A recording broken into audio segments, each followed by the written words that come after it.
দলীয় দাপটে একজন আর একজনকে জেলে দিতে পারলেই বাস, মারতে পারলেই বাস, দমাতে পারলেই বাস, মামলা করতে পারলেই বাস। জজ জানে না যে ২০ বছর থেকে লোকটা পাবনা জেলে আছে, ও কেন আছে, আমি তাকে কেন জেলে দিলাম। ওই লোকটাও জানে না ব্যাপারটা কি, আমি কেন জেলে।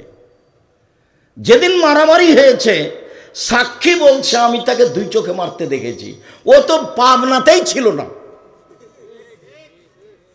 তো সাক্ষী বলছে আমি তাকে ২ চোখে মারতে দেখেছি। তাহলে সাক্ষী জানে না ঘটনা কি, জজ জানে না ঘটনা কি, উকিল জানে না ঘটনা কি, শুধুমাত্র যে সাজিয়েছে সেই জানে। ঠাকুর এদেশের সবচেয়ে বড় খারাপ মানুষ, ঠাকুর ইংরেজদের দালাল, ঠাকুর বিশ্ববিদ্যালয়ের শত্রু, ঠাকুর বাঙালিদের শত্রু, ঠাকুর জাতির শত্রু। ঠাকুরের গান চলে আমার দেশে, ও তোমার আকাশ, ও তোমার বাতাস, ও কালিমা তোমার আকাশ, ও কালিমা তোমার বাতাস। ঠাকুর বারবার বলে কালিমা তোমার আকাশ, আমি বলেছি তোর বাপের আকাশ। সেকালে সিলেটে ৫,০০০ কোটি টাকার মামলা হয়। যখন আমি কাঠগড়ায় উঠলাম, জজ আমাকে বলল আপনি পিস টিভির আলোচক। আমি বললাম জি হ্যাঁ। তিনি বললেন আপনার মামলা আমি খারিজ করে দিলাম। প্রথম দিনই তিনি কেটে দিয়েছেন। আমি ঠাকুরের বদনাম করলাম কি? আমি বলেছি ঠাকুর বলেছে ও কালিমা তোমার আকাশ, ও কালিমা তোমার বাতাস। আমি বলেছি তোর বাপের আকাশ। আকাশ কার? আল্লাহর। বাতাস কার? আল্লাহর। ও বিশ্ববিদ্যালয়, ঢাকা বিশ্ববিদ্যালয়ের শত্রু, ও বাঙালিদের শত্রু, ও হচ্ছে খ্রিস্টানদের দালাল। যখন আমাদের দিনী ভাই বোন জেল হাজতে আছে ইংরেজদের যুগে, তখনও লন্ডনে দালালি করে, সে আমার বন্ধু হয়। তার মুখের গান আমার ছেলে মেয়ে দিন রাত বলে। এটা আমি আব্দুর রাজ্জাক বিন ইউসুফ ১ মিনিটের জন্য কোনোদিন মেনে নিনি। আমার ছেলে মেয়েকে আমি এখানে একদিনের জন্য যেতেও দিইনি। মা মানে পাহারাদার। আমি আপনাকে কষ্ট দিইনি। এখন আপনার মেয়েটা বসে আছে, নখ বড় আছে, বলেন তো আর আপনার স্ত্রী পাহারাদার? ওই স্ত্রী আপনার মেয়েকে বলিয়েন যে আম্মু তুমি তোমার মাকে খালা বলে, সৎমা বলে ডাকো, ও সৎমা। কষ্ট নিয়েন না। আমি জানি এটা তার মা, সৎমা নয়, কিন্তু আমি কোনোদিন স্বীকৃতি দিইনি। আমি বলেছি এটা তোমার সৎমা, এটা তোমার খালা। মেয়েকে বিশ্ববিদ্যালয় ভাবে পড়াতেই হতো না, আর ডাক্তারি শিখাবেন মেয়েকে। মাথার বুদ্ধি তো ভালো, কিন্তু ডাক্তারের, মহিলা ডাক্তারের ব্যবস্থা না থাকলে হবে? আপনি খোঁজ খবর নিয়ে দেখেন তো, অনেকগুলি ছেলের সাথে আপনার মেয়েও থাকে। উলঙ্গ অবস্থায় মেয়েটাকে ফেলে রাখা হয়েছে, অপারেশন করবে সেই জন্য। আপনার মেয়েও আছে, তার বন্ধু বান্ধব আছে, তারা হাসি মজাক করছে, এর নাম শিক্ষা। আপনি ভালো জায়গাতে দিয়ে মেয়ে ডাক্তারি করান, ব্যবস্থা না থাকলে নেই তো নেই। পুরুষ ডাক্তারদের চিকিৎসা নেওয়া যাবে, হাদিস বোখারি মুসলিম। আপনি চিকিৎসা নিয়েন না, ভালো কথা তো। তবে বিষয় সদাচরণ, ভালো আচরণ, গীবত মুক্ত, হিংসা মুক্ত, দ্বন্দ্বমুক্ত চালচলন, ভালো আচরণ। ভালো আচরণ চালচলন নিয়ে আমরা এক গুরুত্বপূর্ণ সংক্ষিপ্ত তথ্যবহুল বিবরণের চেষ্টা করব ইনশাআল্লাহুল আজিজ। মনে রাখা ভালো হবে, মানুষের পাপ নেকি বিচারের মাঠে ওজন হবে। তো সবচেয়ে যেটা ভারী নেকি হবে সেটা হলো চাল চলন, ভালো আচরণের নেকি। ইবাদতের জগতে সবচেয়ে দামি ইবাদত সিয়াম, রোজা। সিয়ামের নেকি যত ভারী, ওর ফলাফল যত ভারী, সদাচরণ, ভালো আচরণের নেকি তার চেয়ে হাজারো গুণ বেশি ভারী। ইবাদতের জগতে সবচেয়ে ব্যতিক্রম ইবাদত হলো সলাত, মানে একেবারেই ব্যতিক্রম, তার সাথে কোনো ইবাদতের মিল নেই। সব ইবাদতের মধ্যে কিছুটা আপোষ আছে। কেমন? হজ ফরজ বিধান, এবছর করলাম না, সামনে বছর করব, সমস্যা নেই, করেন, তা একটু ছাড় থাকলো। সিয়াম, রোজা আমি অসুস্থ পরে করব, এই যে একটা সুবিধা থাকলো,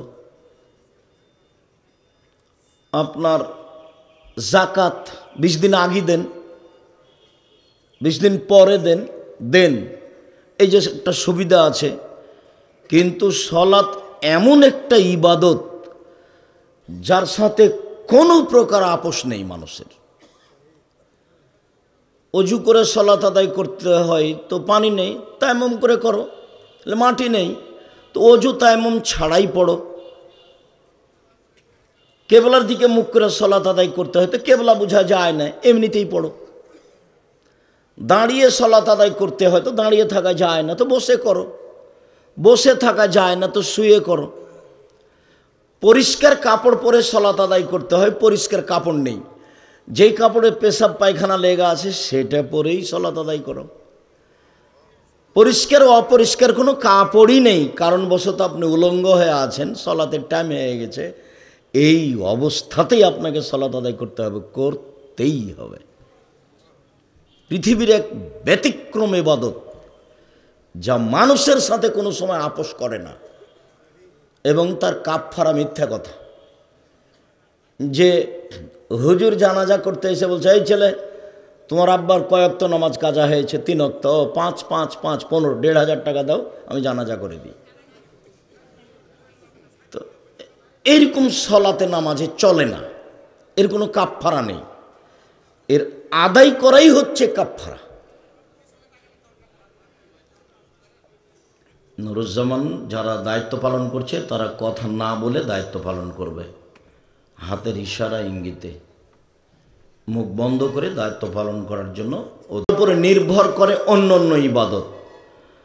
আল্লাহ রাসূল বলছেন, আউয়ালু মা ইসআল ইয়াউমাল কিয়ামা আস-সালাহ, প্রথম যেটা বিচারের মাঠে জিজ্ঞাসা করা হবে সেটা সলাৎ।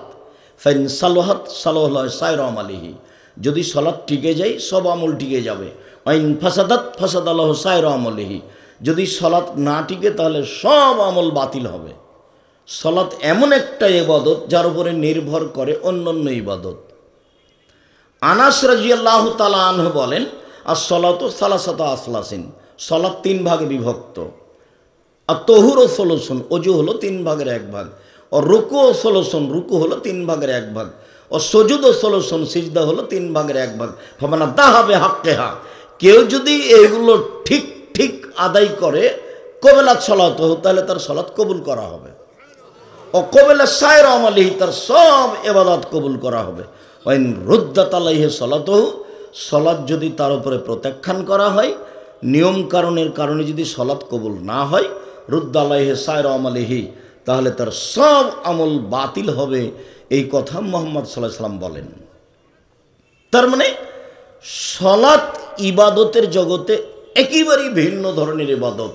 এরপরেও সলাতের নেকি যত ভারী, ভালো চালচলনের নেকের চেয়ে 1000 গুণ বেশি ভারী। সদাচরণ কি জিনিস?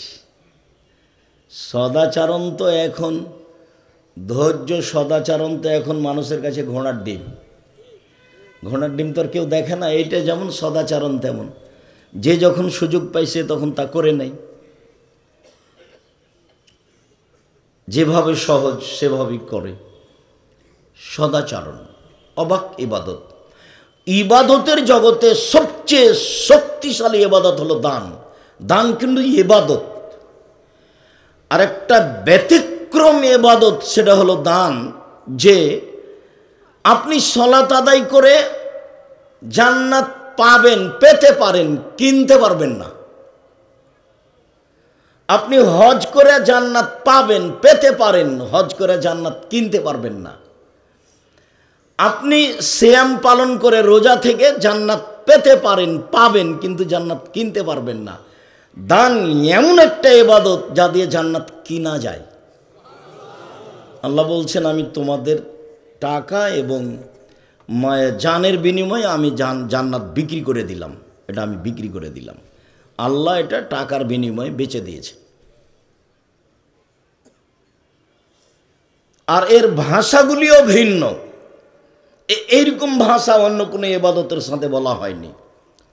বলছেন, যে ইন্না সাদকাতা তুতফি হারাল কবুরে, দান মানুষের কবরের শাস্তিকে বন্ধ করে দেয়। এমন কোনো ইবাদত নেই যেটা দান বা কবরের শাস্তিকে বন্ধ করে দিতে পারে। যারা ছাত্রদেরকে বাড়িতে নিয়ে গিয়ে বাপের নামে কোরআন মাজিদ পড়িয়ে বক্সে দিচ্ছে, এটা একটা মিথ্যা ধারণা, প্রতারণা, এটা ধোঁকা। রাসূল সাল্লাল্লাহু আলাইহি ওয়াসাল্লাম বলছেন ইন্না সাদকাতা তুতফিল খাতিয়াতা কামা ইতফিল মাউন নারা, নিশ্চয় দান মানুষের পাপকে মিটিয়ে দেয়, পানি যেমন আগুনকে নিভিয়ে দেয়। এগুলো রাসূলের মুখের ভাষা।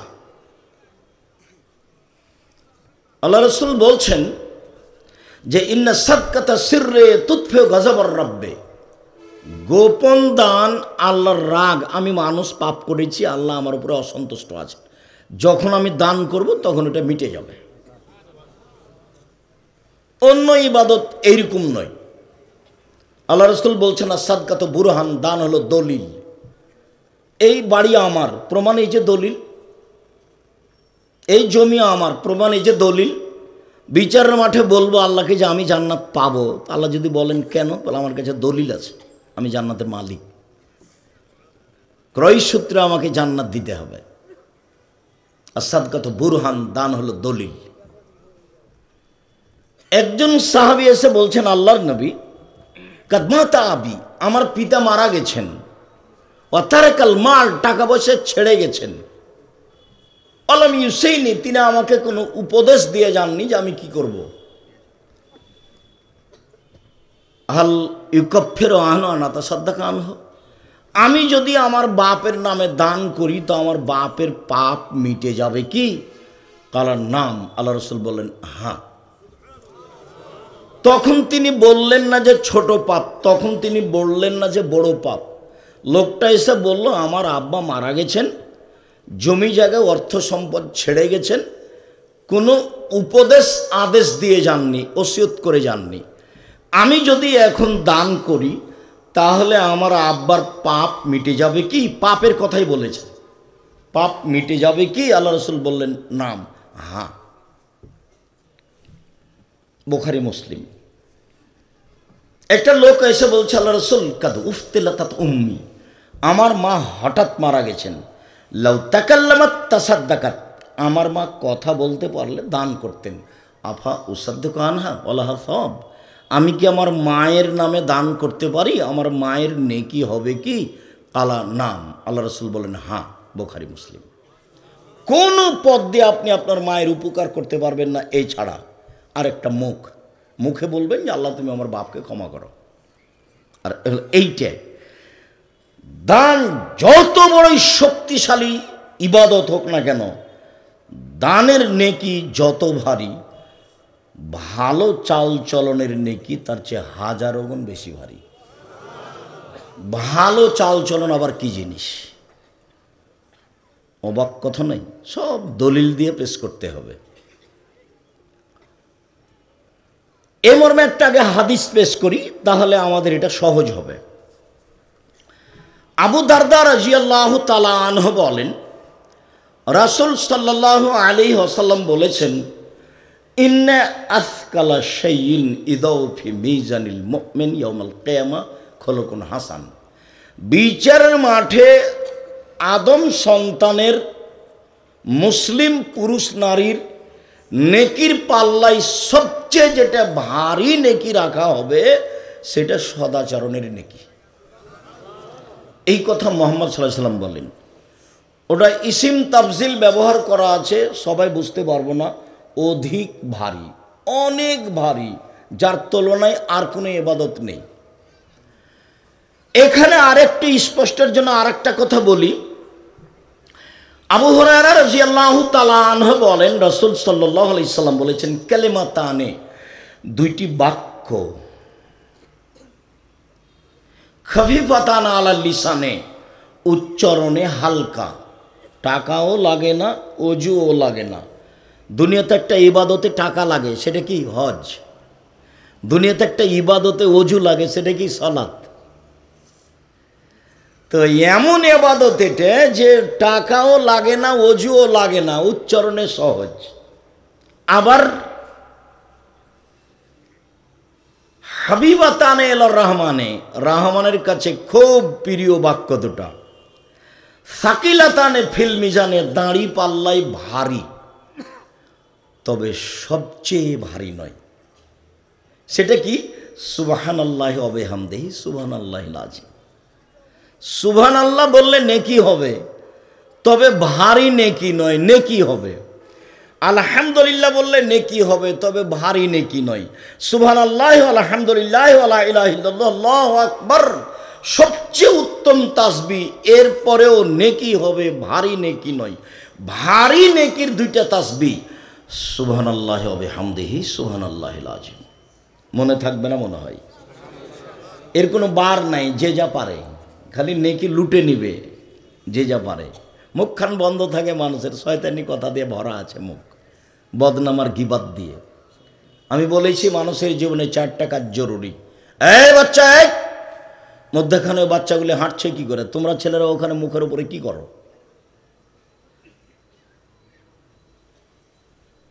1 5 ওয়াক্ত সালাত, 2 হালাল রুজি, 3 কোরআন তেলাওয়াত, অন্তত সূরা ইখলাস 24 ঘন্টায় 3 বার পড়ে, একবার 3 বার পড়ে বলবেন এ দেখেন আল্লাহ, এই যে কোরআন মাজিদ পড়লাম।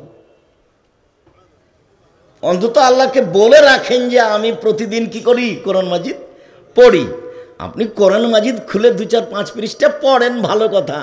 যদি সময় না মিলে অন্তত প্রত্যেক দিন আপনি কোরআন মাজিদ পড়ছেন, এটা প্রমাণ করার জন্য কি করবেন? সহজ পথ, সূরা ইখলাস 3 বার পড়েন, একবার কোরআন মাজিদ পড়ার সমান নেকি হয়ে যায়। একবার সমান 10 পারা, একবার সমান 10 পারা, একবার সমান 10 পারা, 3 বার সমান 30 পারা। এই কথা তো আর আমি বলিনি, এ কথা মুহাম্মদ সাল্লাল্লাহু আলাইহি সাল্লাম বলেছে। তো 3 হলো কোরআন তেলাওয়াত, 4 হলো আড্ডা পিটবেন না, বসে 2 জন বসে আছে আপনি ওখানে গিয়ে গল্প করবেন না। আড্ডা পিটা চিরদিনের জন্য হারাম। দোকানে বসে এশার সালাত আদায় করে দোকানে বসে গল্প করবেন, টিভিতে ল্যাংটা মেয়ে নাচছে, মাথায় টুপিতে বসে থাকবেন, এইটা কি ভালো আচরণ হলো? আপনাকে যদি আমি নিজেকে বলি যে আপনাকে কেমন লাগে, তো আপনি বলবেন ভালো লাগে না, খারাপ লাগছে। তাহলে সবাই আপনাকে ঘৃণা করে, যারা আপনার পাশে বসে আছে তারাও ঘৃণা করে। এটা হলো নোংরা চরিত্র। বাসায় কারফিউ জারি থাকবে, প্রেসিডেন্ট আইয়ুবের মার্শাল্লাহ জারি থাকবে, 10টার পরে বাসা থেকে জেগে থাকবে না, ঘুমিয়ে যাবে, রাত 3টায় উঠবে।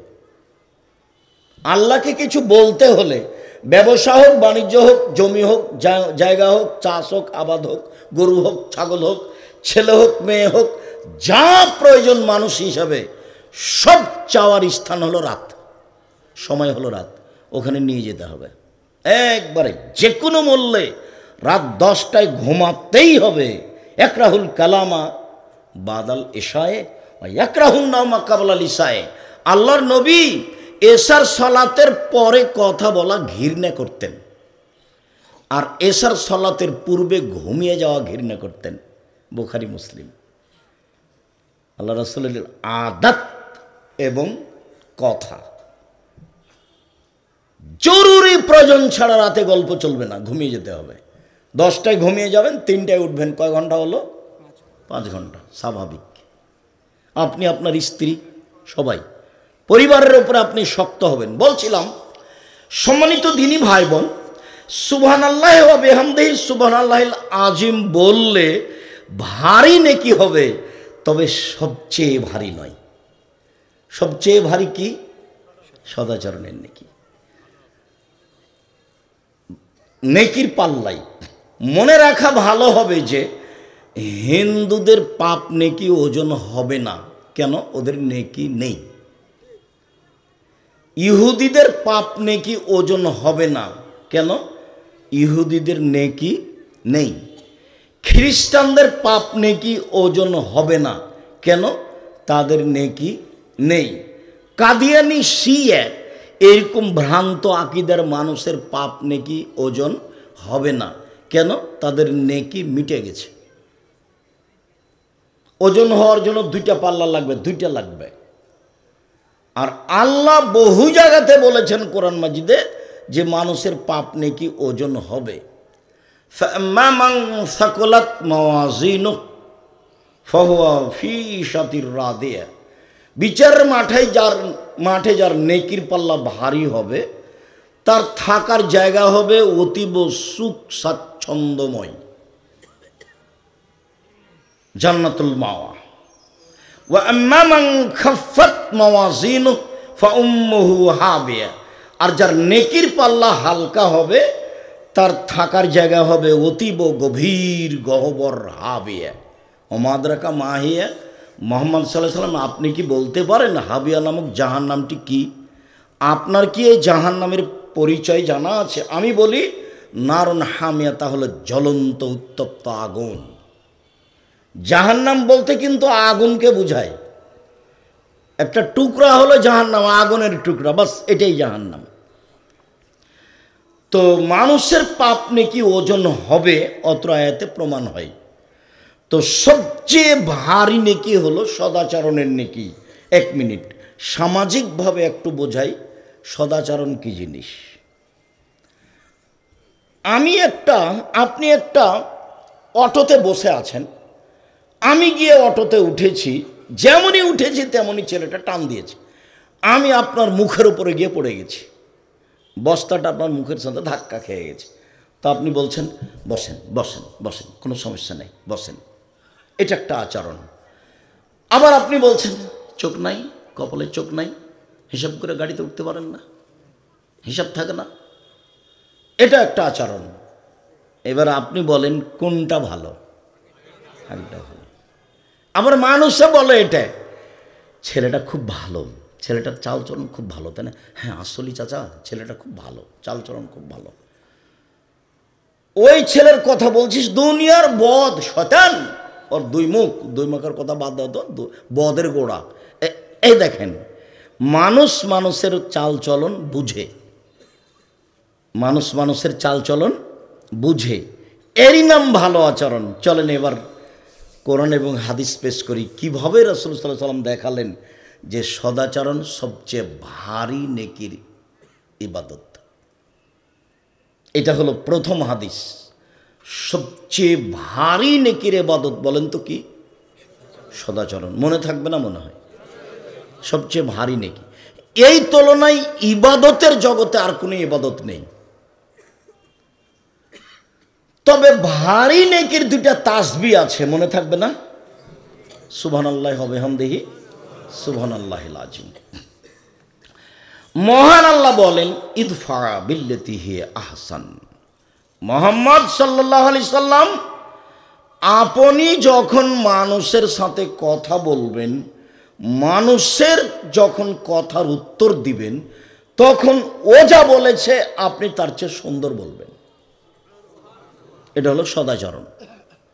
আজ থেকে নিয়ে চিরদিনের জন্য মুখ বন্ধ থাকবে, আপনার মুখই বন্ধ রাখতে হবে।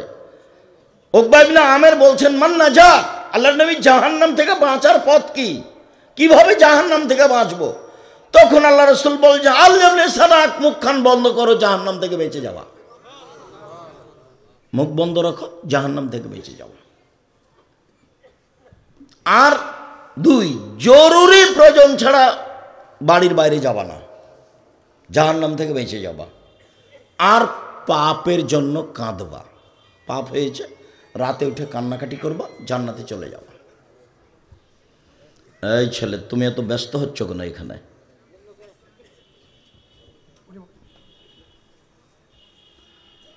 সম্মানিত দিনী ভাই বোন, আরেকটা কথা মাথায় আঘাত করছে, একটু বলে রাখি। রাসূল সাল্লাল্লাহু আলাইহি সাল্লাম একদা বলছেন আবু মুসা আশআরীকে, কাইফা বিকুম আবি জামানিন, যুগের কি হবে তোমাদের কি হবে, যুগের কি হবে তোমাদের কি হবে। এদা উবকিতুম ফি হুসালাতি মিনান নাস, যখন সমাজের সবাই হবে আগাছা, খারাপ, প্রায় সবাই যখন খারাপ মানুষ হবে, তখন তোমাদের কি হবে, যুগের কি হবে। অরুজা ও আরাজল আমানত অল আহাদ, যখন আমানত উঠে যাবে, ওয়াদা অঙ্গীকার উঠে যাবে, কারো ভিতরে আমানতদারি থাকবে না, ওয়াদা অঙ্গীকার থাকবে না, তখন তোমাদের কি হবে, যুগের কি হবে, তোমাদের কি হবে, যুগের কি হবে। তখন সাহাবী বললেন বলেন, আপনি বলেন কি করতে হবে। ফামাতা আমরুনি, পরিস্থিতি এমন হলে কি করতে হবে আপনি বলেন। তখন আল্লাহ রসুল বলছেন, এক, আলজেম লিসানাক, মুখখান বন্ধ রেখো। দুই, অলজেম বাইতাক, বাড়িতে থাকিও, জরুরি প্রয়োজন ছাড়া বাড়ি থেকে বের হয়েও না। তখন একজন সাহাবী বলছেন, আচ্ছা আল্লাহ রাসূল, সমস্যা যদি এরকমই হয়, সামাজিক অবস্থা যদি এত খারাপ হয়, আপনার কথা আমি বুঝলাম যে আমি বাড়িতে থাকলাম, বাইরে গেলাম না, তো শত্রুপক্ষ যদি বাড়িতে এসে আমাকে মারে তাহলে আমি কি করব? সাহাবীর জিজ্ঞাসা। তখন আল্লাহ রসুল বলছেন, শোনো, ওই সময় আদমের দুই ছেলের ভালোটার মতো হইও। আদমের এক ছেলে বললে, হাবিল তোকে হত্যা করব। কাবিল বলছে হাবিলকে, হাবিল তোকে হত্যা করব। তা হাবিল বলছে, তুমি আমাকে মারো মারো, আমি তোমাকে মারবো না। আল্লাহ রাসূল বললেন যে পরিস্থিতি যদি এমন হয় তাহলে তুমি আদমের দুই ছেলের ভালোটার মতো হয়েও, তার মানে মুখ বন্ধ রেখো, বাঁচার পথ। ইদফা বিল্লাতি হে আহসান, মুহাম্মদ সাল্লাল্লাহু আলাইহি সাল্লাম কথা বলার সময় প্রতিপক্ষ যা বলেছে, শত্রু হোক, দুশ্মন হোক, বন্ধু হোক, সে যেই হোক না কেন, আর সামাজিক অবস্থা তো গেছে, দলীয় দাপটে একজন আর একজনকে জেলে দিতে পারলেই বাস, মারতে পারলেই বাস, দমাতে পারলেই বাস, মামলা করতে পারলেই বাস। জজ জানে না যে 20 বছর থেকে লোকটা পাবনা জেলে আছে, ও কেন আছে, আমি তাকে কেন জেলে দিলাম। ওই লোকটাও জানে না ব্যাপারটা কি, আমি কেন জেলে। যেদিন মারামারি হয়েছে, সাক্ষী বলছে আমি তাকে দুই চোখে মারতে দেখেছি, ও তো পাবনাতেই ছিল না। তো সাক্ষী বলছে আমি তাকে দুই চোখে মারতে দেখেছি। তাহলে সাক্ষী জানে না ঘটনা কি, জজ জানে না ঘটনা কি, উকিল জানে না ঘটনা কি, শুধুমাত্র যে সাজিয়েছে সেই জানে।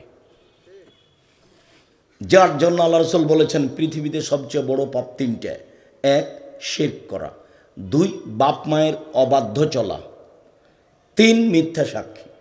পৃথিবীতে সিরিয়ালে সবচেয়ে বড় পাপের 3 নম্বর পাপ হলো মিথ্যা সাক্ষী দেওয়া। জেনা বড় পাপ আছে, সিরিয়ালে এখানে আসেনি। সুদ বড় পাপ আছে, সিরিয়ালে এখানে আসেনি। মানুষ হত্যা বড় পাপ আছে, সিরিয়ালে এখানে আসেনি। বদনাম, গীবত, হিংসা বড় পাপ, সিরিয়ালে এখানে আসে। সিরিয়ালে একে আছে শিরক, দুই আছে বাপ মায়ের অবাধ্য, তিনে আছে মিথ্যা সাক্ষী।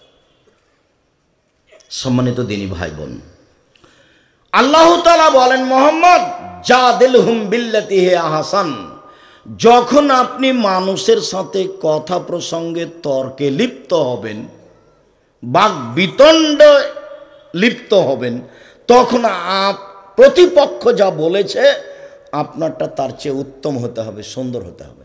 এটা আদেশ, আল্লাহর আদেশ আমাদের নবীকে।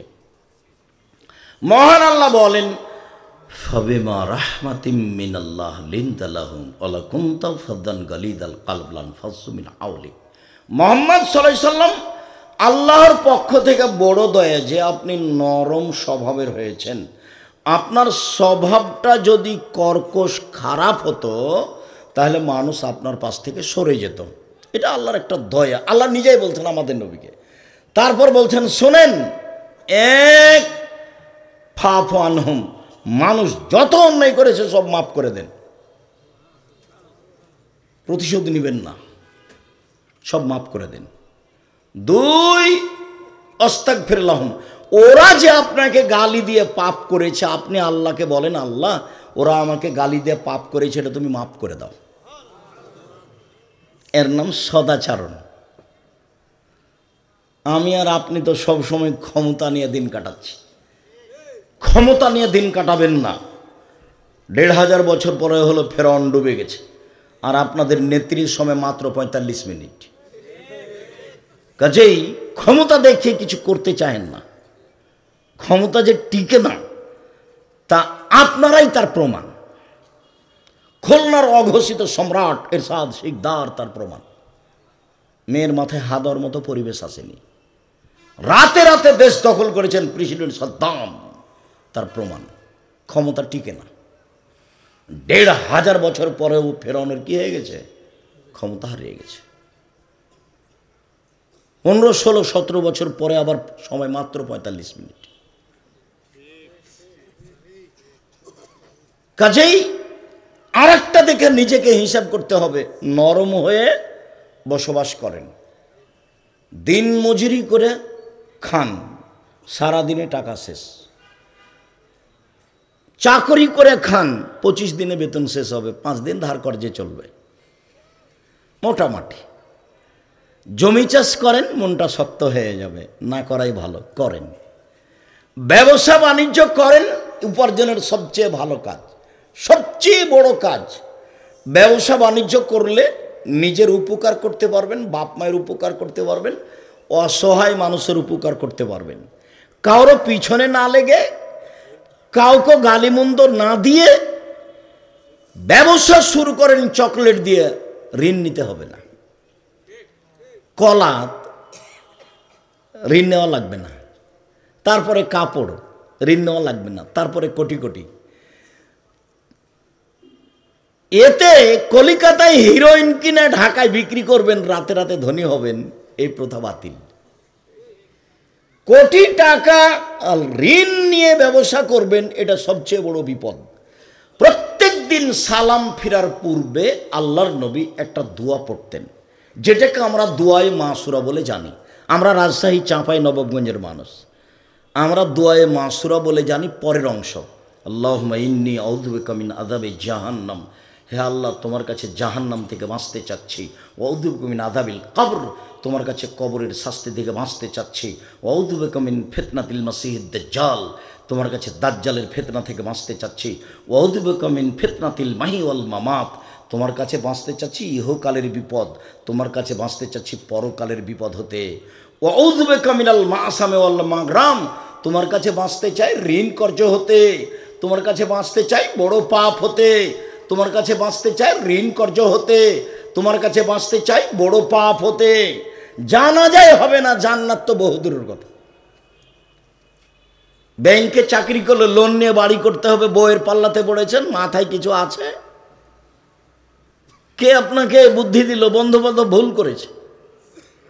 ২৪ ঘন্টার মধ্যে লোন থেকে খালি হতে হবে, জানা যায় হবে না, জান্নাত পরে। জানাজা হচ্ছে যে আহারে, ও তো ক্ষমতার বলে হচ্ছে। হুজুর তো জানাজা, আমাকে দিয়ে জানাজা করান তো দেখি কেমনে হয়। ওটা আমি মাথাতে নিয়ে আসবো না, এমন কোনো হিসাব আমার মাথাতে কোনোদিন জাগেনি। কারো কথাতে চলতে হবে, এরকম পরিবেশ আল্লাহ আমার কাছে নিয়ে আসেনি। আমি ৯০ সাল থেকে মাঠে আছি, ওরকম পরিবেশই আসেনি আমার কাছে। আমি আপনার মসজিদে খুতবা দিই, আপনি আমাকে ৫,০০০, ১০,০০০ টাকা দেন। আপনি আমার মসজিদে খুতবা দিলে আপনাকে আমি ১৫,০০০ টাকা দিব। আল্লাহ ব্যবস্থা করে দিয়েছেন ইনশাআল্লাহ।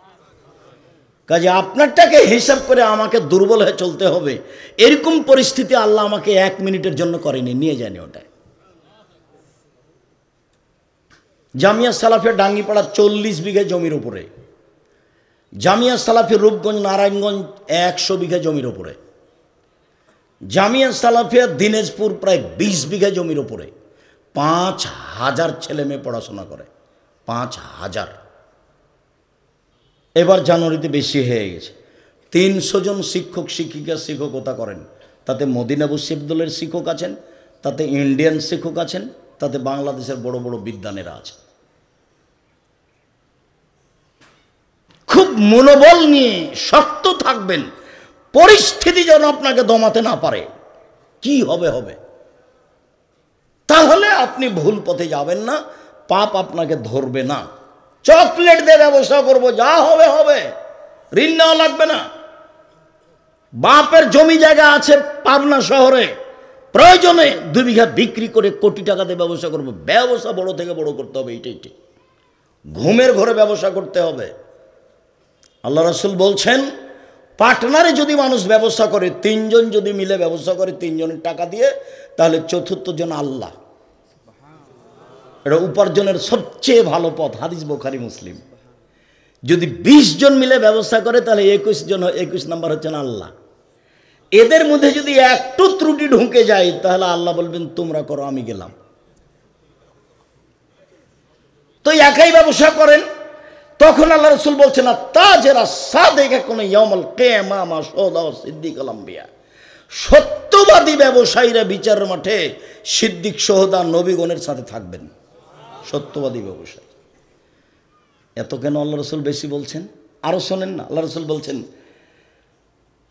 আত-তিজারাত মাল কিদওয়াল হালাফ, ব্যবসায় অনেক সময় মিথ্যা কথা চলে আসে, ব্যবসায় অনেক সময় কসম চলে আসে। ফাসুবহু বিসাদাকা, তোমরা দান করে এটা মিটিয়ে দাও। এটা একটা উপার্জনের পথ, কিন্তু আল্লাহ রাসূল কিভাবে বলছেন? ঋণ নিয়ে কিছু করবেন না। দিন রাত আল্লাহ রাসূল ঋণ থেকে বাঁচতে চাইতেন। আহাল পরিবার খেতে পায় না, তখন ঋণ নেওয়া জায়েজ বলেছেন, নিজেও নিয়েছেন, কিন্তু সাংসারিক সুবিধার জন্য, ব্যবসার জন্য ঋণ নিতে হবে। আল্লাহ রাসূল দিন রাত তার থেকে বাঁচতে চেয়েছেন। বলছিলাম, এক, প্রতিপক্ষকে ক্ষমা করবেন, তার নাম সদাচরণ। দুই, প্রতিপক্ষের জন্য আল্লাহর কাছে ক্ষমা চাইবেন, তার নাম সদাচরণ। সে যত বড়ই অপরাধী হোক না কেন, মাফ করতে শিখতে হবে। মাফ করতে শিখতে হবে, জরুরি। জান্নাত পাবে, দামি জান্নাত ওরা, আল্লাযীনা ইউনফিকুনা ফিস সাররাই ওয়াজ যাররাই ওয়াল কাযিমিনাল গায়জ ওয়াল আফিনা আনিন নাস, যারা সচ্ছল অসচ্ছল অবস্থায় দান করতে পারে, এরা দামি জান্নাত পাবে। দুই, যারা মানুষকে মাফ করতে পারে। তিন, যারা রাগকে দমন করতে পারে। রাগ দিয়ে প্রতিশোধ নিতে হবে না, নইলে খারাপ হয়ে যাবে। রাগ করে কথা বললে কথা এলোমেলো হয়ে যাবে, টিকতে পারবেন না, পরে অপমান হতে হবে, মানুষের কাছে ক্ষমা চাইতে হবে। রাগ উঠে গেলে বাড়ি চলে আসেন, বিছানায় শুয়ে যান, যা হবে হবে, জমি জায়গা লুটে নিয়েছে। রাগের ফল খারাপ, আল্লাহ বলছেন এভাবে। চলেন, সদাচরণ এমন একটা ইবাদত যা দিয়ে সবচেয়ে দামি জান্নাত পাওয়া যায়, সবচেয়ে দামি। আবু মালিক আশআরী রাদিয়াল্লাহু তাআলা আনহু বলেন, রাসূল সাল্লাল্লাহু আলাইহি সাল্লাম একদা বললেন, ইন্না ফিল জান্নাতে গোরাফ ইউরা যাহিরুহু মিন বাতিনুহু মিন জাহিরিহা, জান্নাতে কতগুলি দামি দামি ঘর রয়েছে, খুব উন্নত মানের পদার্থ দিয়ে তৈরি। সাহাবীগণ বললেন, লেমন হাজিহি, আল্লাহর নবী এত দামি ঘর কে পাবে? তখন আল্লাহ রাসূল বললেন, লেমন আলানাল কালামা, যার স্বভাব ভালো সে পাবে, যার চাল চলন ভালো সে পাবে। দামি জান্নাত তো কই বললেন না তো যে তাহাজ্জুদ পড়বে সে পাবে। এরপরে অবশ্য তিনটে বলেছেন, এক, আতামা দুস্থ গরিব ফকির মিসকিন যে খেতে দিবে সে পাবে। তারপরে বলেছেন অতাবা সিয়ামা, নিয়মিত যে নফল সিয়াম থাকে, বৃহস্পতিবার সোমবার, প্রতি মাসে 3 দিন, বৃহস্পতিবার সোমবার সিয়াম থাকার জন্য প্রাণপণে চেষ্টা করবেন। যে কোনো মূল্যে সাহারি খান আর না খান। সাপ্তাহিক পাপ নেকি কোন 2 দিন পেশ করা হয়? বৃহস্পতিবার সোমবার। আল্লাহ নবী বলতেন যে আমার মনটা চায় তো ফাইহুবাই উরাদামেলানা সাইম, আমার মন চায় আমার যখন আল্লাহ রিপোর্ট দেখবে তখন দেখুক যে সিয়াম আছে, এই নাও বৃহস্পতিবার সোমবারের রিপোর্ট নাও, আমি সিয়াম আছি। বাৎসরিক রিপোর্ট শাবান মাসে পেশ করা হয়। তো শাবান মাসে কোন দিন পেশ করা হয় তার জানা ছিল না আমাদের নবীর, যার কারণে তিনি বেশি বেশি সিয়াম থেকে খালি রিপোর্ট ধরতেন, কবে যে হিসাব পেশ করা হবে, আবার আমি সিয়াম থাকবো না এটা যেন না হয়। তো বেশি বেশি সিয়াম। কিভাবে ভারত বাংলাদেশ পাকিস্তানের আলেম ওলামা জেনে নিলেন সেদিন নাকি 15 শাবান। তাই তারা কলকারখানা, অফিস আদালত, কোচকাটারি, শিক্ষা প্রতিষ্ঠান সব কিছু বন্ধ করে রাতে গোসল করে আতর গোলাপ মেখে সিয়াম থাকে। আল্লাহ রাসূল এটা বুঝতে পারেননি, জানতে পারেননি, যার কারণে তিনি বেশি বেশি সিয়াম থাকতেন রিপোর্ট ধরার জন্য। 4 অসল্লা বিল্লাহিল নাস নিয়ে মানুষ যখন ঘুমিয়ে তখন সালাত আদায় করে রাতে, রাতে তাহাজ্জুদ। ওগুলো ভালো মানুষের স্বভাব, রাতে তাহাজ্জুদ পড়া। সবচেয়ে দামি নেকি সে পাবে যার চাল চলন ভালো। শুধু তাই নয়, জান্নাতুল ফেরদাউস সে পাবে যার চাল চলন ভালো। এক খেয়ালে চেয়ে থাকেন, আমি বলছি। উমামা বাহেলি রাদিয়াল্লাহু তাআলা আনহু বলেন, রাসূল সাল্লাল্লাহু আলাইহি সাল্লাম বলেছেন, আনা যাইমুন বিবাইতিন লিমান তারাকাল মেরা ওয়াইন কানা মুহিক্কান। সত্য হলেও কেউ যদি তর্ক না করে, তর্ক ছেড়ে দেয়, আমি মুহাম্মদ সাল্লাল্লাহু আলাইহি সাল্লাম তাকে জান্নাতে একটা ঘর নিয়ে দেব। তর্ক। আব্দুর রাজ্জাক সাহেব এটা বলেছেন, আরে না এটা বলেছেন, আরে না এটা বলেছেন। আসসালামু আলাইকুম, গেলাম ভাইজান, আপনি থাকেন, আমি তর্ক করতে রাজি নই। এই লোককে আল্লাহর নবী একটা জান্নাতে ঘর নিয়ে দিবেন বলে তিনি দাবি জানিয়েছেন, স্বীকৃতি দিয়ে গেছেন। অবে বাইতিন ফি রাবাদিল জান্নাহ লিমান তারাকাল কিযবা ওয়াইন কানা মাজে। কেউ যদি মজাক করে হলেও মিথ্যে না বলে, আমি মুহাম্মদ সাল্লাল্লাহু আলাইহি সাল্লাম তাকে জান্নাতে একটা ঘর নিয়ে দিব। মজাক করে হলেও মিথ্যা বলা হবে না। মজাক মজাক করে বাপ মা ছেলে মেয়েকে ভয় দেখায়, চুপ থাকো জুজু বুড়ি আছে, এ আসলো, চুপ থাকো, এগুলো বলা হবে না। অন্য কথা বলেন, আব্বু আসো আসো, এই জন্য আব্বু আসো, মায়ে ডাকছে, কিছুই নাই হাতে। এটা নিষেধ, এটা প্রতারণা, এটা প্রতারণা, ধোঁকা। 3 ও আলাল জান্নাতে লেমান হাসানা খলকাহ। পৃথিবীর মানুষ শোনে রেখো, আমি জান্নাতুল ফেরদাউস নিয়ে দেব সে লোককে যে তার চাল চলনকে ভালো করলো, যার স্বভাব ভালো। আমি মুহাম্মদ সাল্লাল্লাহু আলাইহি সাল্লাম তাকে জান্নাতুল ফেরদাউস নিয়ে দেব। পৃথিবীতে এমন কোনো ইবাদত নেই যেটা দিয়ে জান্নাতুল ফেরদাউস পাওয়া যেতে পারে সরাসরি, এরকম কোনো আমল নেই দুনিয়াতে, সদাচারণ ছাড়া। সদাচারণ কি জিনিস? ভালো কথা, ভালো কর্ম, ভালো কথা, ভালো কর্ম। আজকের পরে জিন্দেগিতে কোনো দিন জোর করে কিছু করার চেষ্টা করবেন না, কাউকে খাটো করবেন না। কই মানুষ তো বদনাম করে, মানুষ আমাকে সময়ে সময়ে ধুয়ে ছেড়ে দেয়। আমি 90 সাল থেকে নিয়ে এখন পর্যন্ত ওর নামটাই নিনি, নামই নিনে। যখন কেউ খুব গালি দেয়, দিতে দিতে যখন কথা বন্ধ করে, তখন আবার আমি রিং দিয়ে বলি যে ভাইজান আপনার মোবাইলে মনে হয় টাকা শেষ হয়ে গেছে। গালি মনে হয় এখনও শেষ হয়নি, আপনি স্বাদ মিটিয়ে গালি দিয়ে নেন, যেভাবে আপনাকে ভালো লাগে।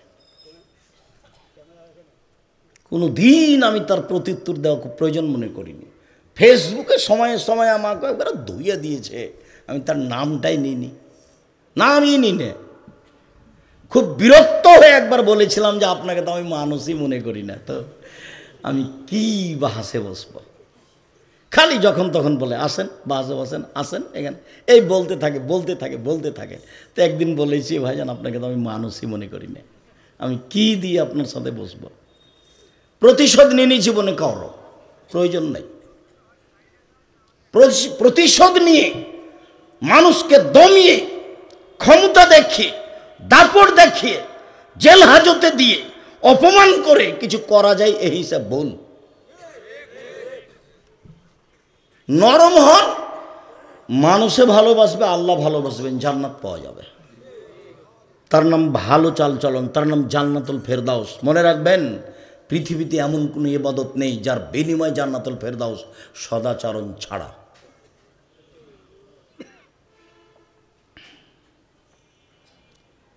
আয়েশা রাদিয়াল্লাহু তাআলা আনহা বলেন, রাসূল সাল্লাল্লাহু আলাইহি সাল্লাম বলেছেন, ইন্নামাল মুমিন ইয়াজুদু বিহুসনি খুলুকিহি দারাজাতা সাইমুল কায়েম। অবাক সদাচরণ একটা ইবাদত, যা দিয়ে বড় বড় 2টা ইবাদতের নেকি হয়। বড় বড় 2টা ইবাদতের নেকি। এক, নিয়মিত তাহাজ্জুদ পড়লে যে নেকি হয়, সদাচরণ দিয়ে সে নেকি হয়।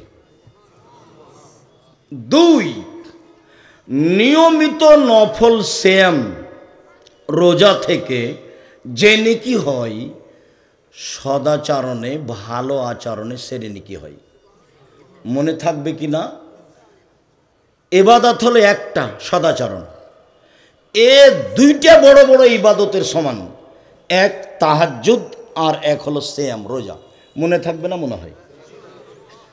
সদাচরণ দিয়ে 2টা বড় বড় ইবাদতের নেকি হয়, 2টারই পার্সোনাল বিনিময় জান্নাত। রাতে তাহাজ্জুদ মানে রাসূলের সাথে থাকা যাবে, রাতে তাহাজ্জুদ মানে রাসূলের সাথে থাকা যাবে। এতিম পালন মানে রাসূলের সাথে থাকা যাবে। রাতে তাহাজ্জুদ পড়লে রাসূলের সাথে থাকার সুযোগ হয়। তো সদাচরণ করলেই তো রাতের সলাতের সমান নেকি হয়। নিয়মিত নফল সিয়াম, নফল সিয়াম মানে অনেক দামি জান্নাত পাবে। তো সদাচরণ করলে নফল সিয়ামের নেকি হয়, এই কথা মুহাম্মদ সাল্লাল্লাহু আলাইহি সাল্লাম বলেন। একজন সাহাবী বলছেন, জোহায়না কাবিলার যে কালা আসহাব রাসূলুল্লাহ সাল্লাল্লাহু আলাইহি সাল্লাম, সাহাবীগণ আল্লাহর নবীকে বললেন, আচ্ছা আল্লাহর নবী, মা খাইরু মা উতিয়াল ইনসান, আল্লাহ যে মানুষকে নিয়ামত দিয়েছেন তার সবচেয়ে উত্তম কোনটা? আল্লাহ মানুষকে নিয়ামত দিয়েছেন হাত। হাত যে নিয়ামত এটা কখন বুঝবেন? এখন হাত নেই যার, তাকে জিজ্ঞাসা করেন। পা যে নিয়ামত এটা কিভাবে বুঝবেন? যার একটা পা নেই তাকে জিজ্ঞাসা করেন, তার পেশাব পায়খানায় কত সমস্যা। তাহলে পা যে নিয়ামত এটা ওকে জিজ্ঞাসা করলে বুঝতে পারবো। অর্থ সম্পদ, আহাল পরিবার, ছেলে মেয়ে তো আছেই। তো রাসূল সাল্লাল্লাহু আলাইহি সাল্লামকে বলা হলো সবচেয়ে উত্তম নিয়ামত কোনটা? তখন আল্লাহ রাসূল বললেন, আল খুলুকুল হাসান, সবচেয়ে উত্তম নিয়ামত আল্লাহর পক্ষ থেকে ভালো আচরণ। কারো বদনাম করে দিন কাটাবেন না। গীবত এমন ভাবে আজকে উঠবেন যে গীবতের মুখে পেশাব করে দিলাম, জিন্দেগিতে গীবত করব না, যা কিছু আমার অর্থ সম্পদ বদনাম করে লুটে নেক, তাতে আসে যায় না। হিংসা করবেন না, আরেকজনের উপরে হিংসা করে নিজে ক্ষতিগ্রস্ত হবেন না, এ আচরণ ভালো নয়। হিংসা এমনিতে জন্ম নেয়। এক হুজুর আর এক হুজুরের সাথে কথা বলে না, শয়তান পাগল করেছে হুজুরকে। আমি বলছি মৌলানা সাহেব আসেন জামিয়া সালাফে বক্তব্য দেওয়ার জন্য, তা হাসছে। তো বলছে আপনি আসতে পারবেন না, তো আবার হাসছে। তখন বলছি আপনার বাপও পারবে না, চাঁপাইনবাবগঞ্জের মানুষ তো আমরা। বললাম আমাকে ডাকেন, এখনই ডাকেন, এখনই চলে যাবো। এইভাবে হিংসা পাতাই পড়ি না, ওকে ছিঁড়ে দিয়েছে। সম্মানিত দিনী ভাই বোন, সবচেয়ে উত্তম নিয়ামত হচ্ছে সদাচরণ। নওয়াস ইবনে সামান রাদিয়াল্লাহু তাআলা আনহু বলেন, রাসূল সাল্লাল্লাহু আলাইহি ওয়াসাল্লামকে জিজ্ঞাসা করা হলো একবার, মাল বিররু অল ইসমু, আল্লাহর নবী একটু বলেন তো পাপ কি জিনিস, নেকি কি জিনিস? পাপ কাকে বলে, নেকি কাকে বলে, একটু বলেন তো আল্লাহ রাসূল। তো আল্লাহ রাসূল বলছেন, আল বিররু হুসনুল খুলুক, নেকি হলো ভালো আচরণ। নেন এবার আল্লাহ রাসূল বলবেন, নেকি হলো কোরআন তেলাওয়াত। কোরআন তেলাওয়াতে তো নেকি হয়। নেকি হলো তাহাজ্জুদ, তাহাজ্জুদ তো অনেক বড় ইবাদত। নেকি হলো কুরবানি, বড় বড় ইবাদত যেগুলো জান্নাত পর, কুরবানি তার একটা। আল্লাহ রাসূল এগুলো বলবেন। তো জিজ্ঞাসা করা হলো নেকি কি জিনিস, আল্লাহ নবী উত্তরে কি বললেন? সদাচরণ, ভালো আচরণ। মনে থাকবে না মনে হয়? হাদিস বুখারী মুসলিম। উত্তর হলো সদাচরণ, ভালো আচরণ। ভালো আচরণ কি জিনিস? সাওবান রাদিয়াল্লাহু তাআলা আনহু বলেন, রাসূল সাল্লাল্লাহু আলাইহি সাল্লাম বলেছেন, মান সাররাহু আয়ুনসালাহু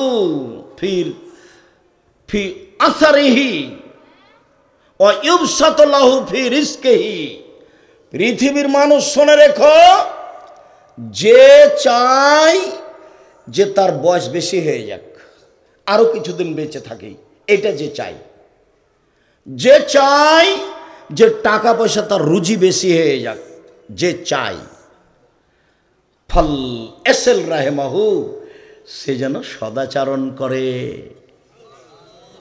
সদাচরণ করলে টাকা বেশি হবে, সদাচরণ করলে বয়স বেশি হবে। হাদিস বুখারী মুসলিম, আমি বলিনি, এই জিম্মেদারি আমার নয়, এই কথা মুহাম্মদ সাল্লাল্লাহু আলাইহি ওয়াসাল্লাম বলেছেন। জাতির যদি রাস্তাঘাট করে দিতে না পারি, জাতির যদি স্কুল কলেজ করে দিতে না পারি, জাতিকে চূড়ান্ত সঠিক ধর্ম দিতে পারবো ইনশাআল্লাহ। ধর্মের ব্যাপারে জাতিকে ফাঁকি দিয়ে পরকাল হারাতে রাজি নই।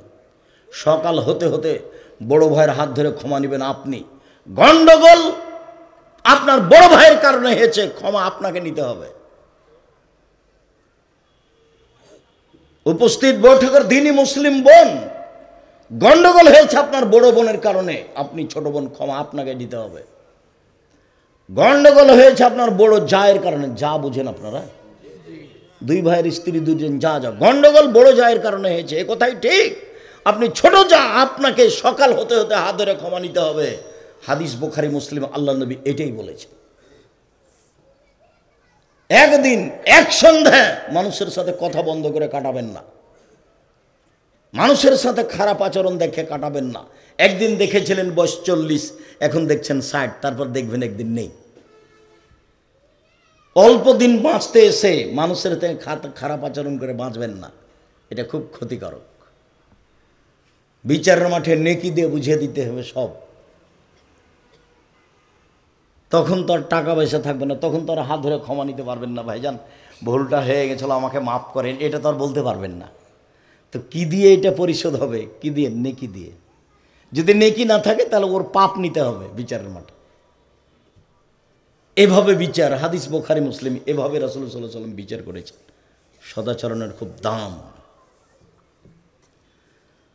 সদাচরণ কি জিনিস? আবু হুরায়রা রাদিয়াল্লাহু তাআলা আনহু বলেন, রাসূল সাল্লাল্লাহু আলাইহি ওয়াসাল্লাম বলেছেন যে আর-রাহিমুস সোহনাতুন মিনার রহমান, সদাচরণ রহমান থেকে বের হয়েছে। রহমান দয়া, ভালো আচরণ, এখান থেকে সদাচরণ বের হয়েছে। কাল আল্লাহ তাআলা, আল্লাহ তাআলা বলেন, পৃথিবীর মানুষ শুনে রেখো, আমি আল্লাহ বলছি সদাচরণ, মান ওয়াসালাকে ওয়াসালতুহু, তোমাকে যে নিবে আমি আল্লাহ তাকে নিব। ওমান কাতাকে কাতাতুহু, তোমাকে যে ছেড়ে দিবে আমি তাকে ছেড়ে দেব। যার সদাচরণ নেই তারা আল্লাহ নেই। তো কিভাবে থাকে, কিভাবে খায়? হিন্দু যেভাবে খায়, হিন্দু খেতে পায় না, ও তো অনেক টাকা পয়সা রাখে। ইহুদি খ্রিস্টান তো অনেক টাকা পয়সা রাখে।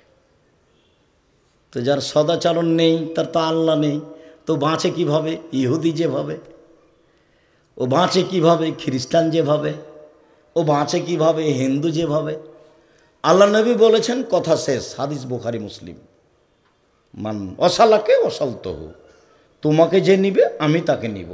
ওমান কাতাকে কাতাতুহু, তোমাকে যে ছেড়ে দিবে আমি তাকে ছেড়ে দেব। আয়েশা রাদিয়াল্লাহু তাআলা আনহা বলেন, রাসূল সাল্লাল্লাহু আলাইহি ওয়াসাল্লাম বলেছেন, আর রাহিমু মুআল্লাকাতুন বিল আরশ, সদাচরণ এভাবে আল্লাহর আরশ ধরে ঝুলন্ত, একটা রূপরেখা নিয়ে সদাচরণ, এটা হলো সদাচরণ, ভালো আচরণ। রূপরেখা নিয়ে ভালো আচরণ বলে পৃথিবীর মানুষ শুনে রেখো, মান ওয়াসালানি ওয়াসালাহুল্লাহ, আমাকে যে নিবে আল্লাহ তাকে নিবেন। ওমান কাতানি কাতাহুল্লাহ, আমাকে যে ছেড়ে দিবে আল্লাহ তাকে ছেড়ে দিবেন।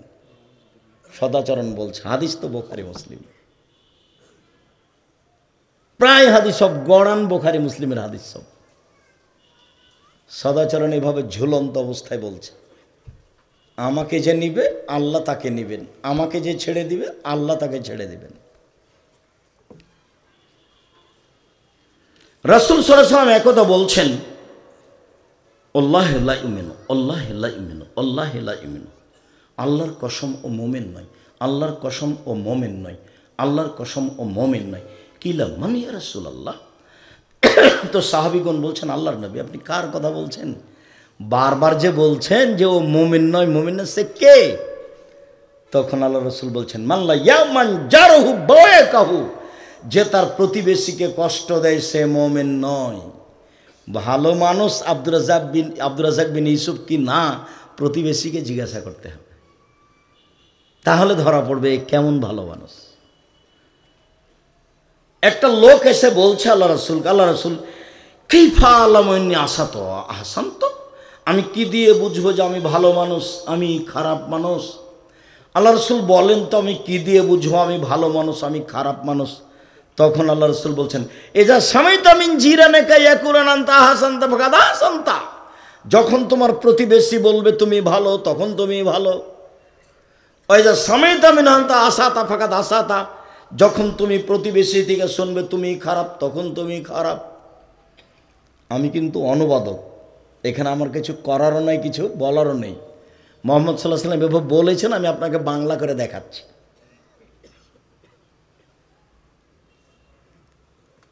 একজন সাহাবী রাসূলকে এসে বলছেন, আল্লাহ রাসূল ইন্না ফুলানাতান তুযকারু মিন কাসরাতে সলাতে হসামে হাসাদাকাতেহা গায়রান্নাহ তুজি জিরানাহা বিলিসানিহা।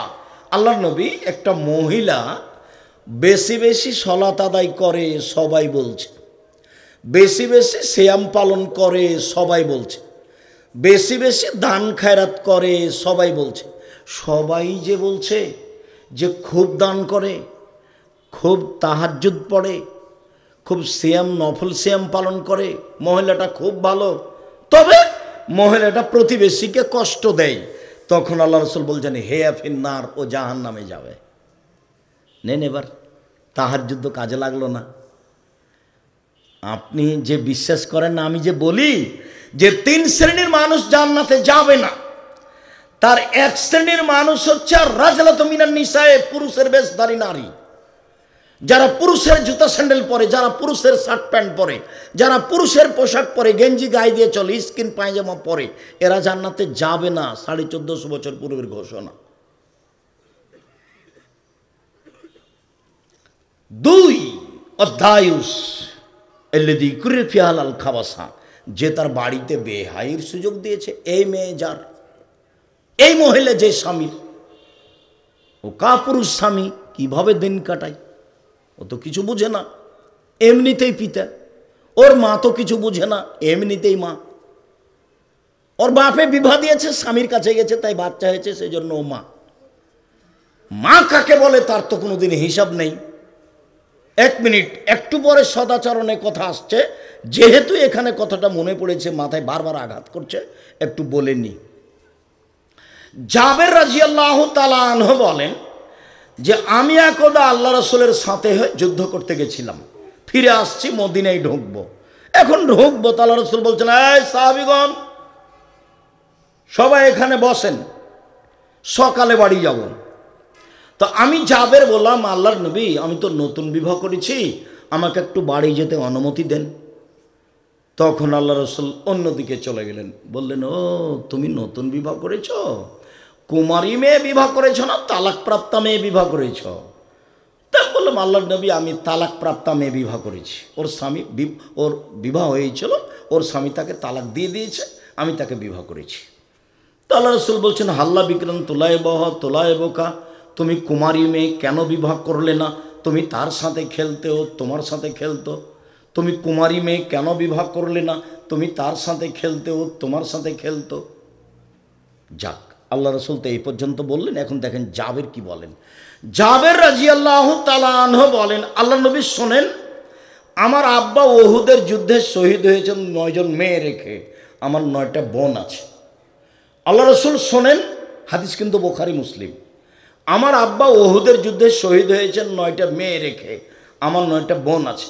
আকরাহু আন আতাজাওয়াজা মিসলাহুন্না অফিরাতিল আল খারকা, আমার বোনদের মতো কম বয়সের মেয়েকে আমি বিবাহ করা পছন্দ করিনি 4টা কারণে।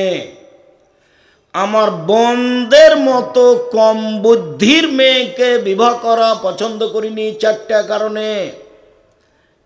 এক, লেতুয়াল্লেমাহুন্না, আমার স্ত্রী যেন আমার বোনদেরকে বিদ্যা শিখাতে পারে। কম বয়সের মেয়ে হলে বিদ্যা শিখাতে পারবে না, এই জন্য বেশি বয়সের মেয়ে বিবাহ করেছি। দুই, লেতুয়াদ্দেবাহুন্না, আমার স্ত্রী যেন আমার বোনদেরকে শিষ্টাচার শিখাতে পারে।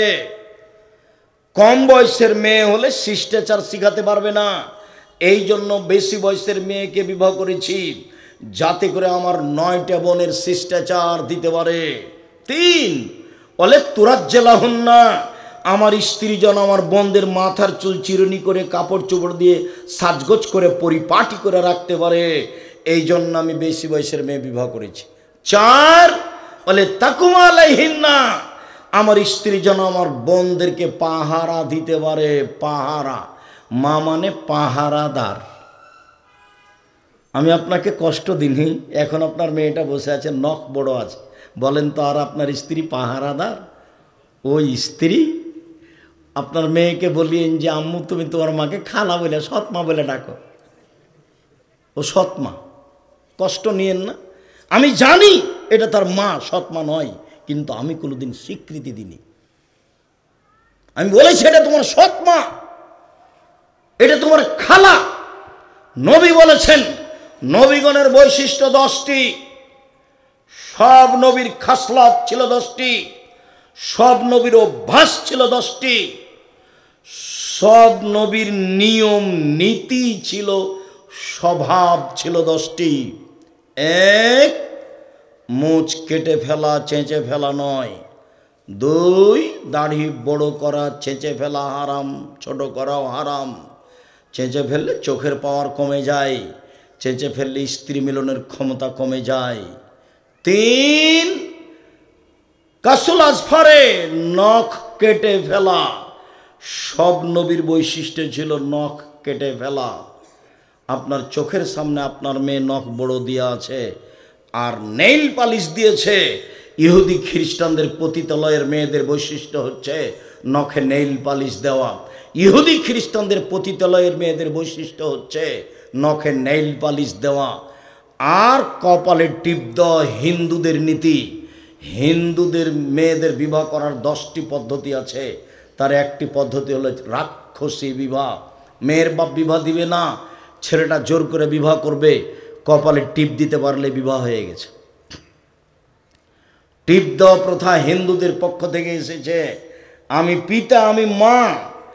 শিষ্টাচার কাকে বলে কেউ বুঝে না, শিষ্টাচার কাকে বলে।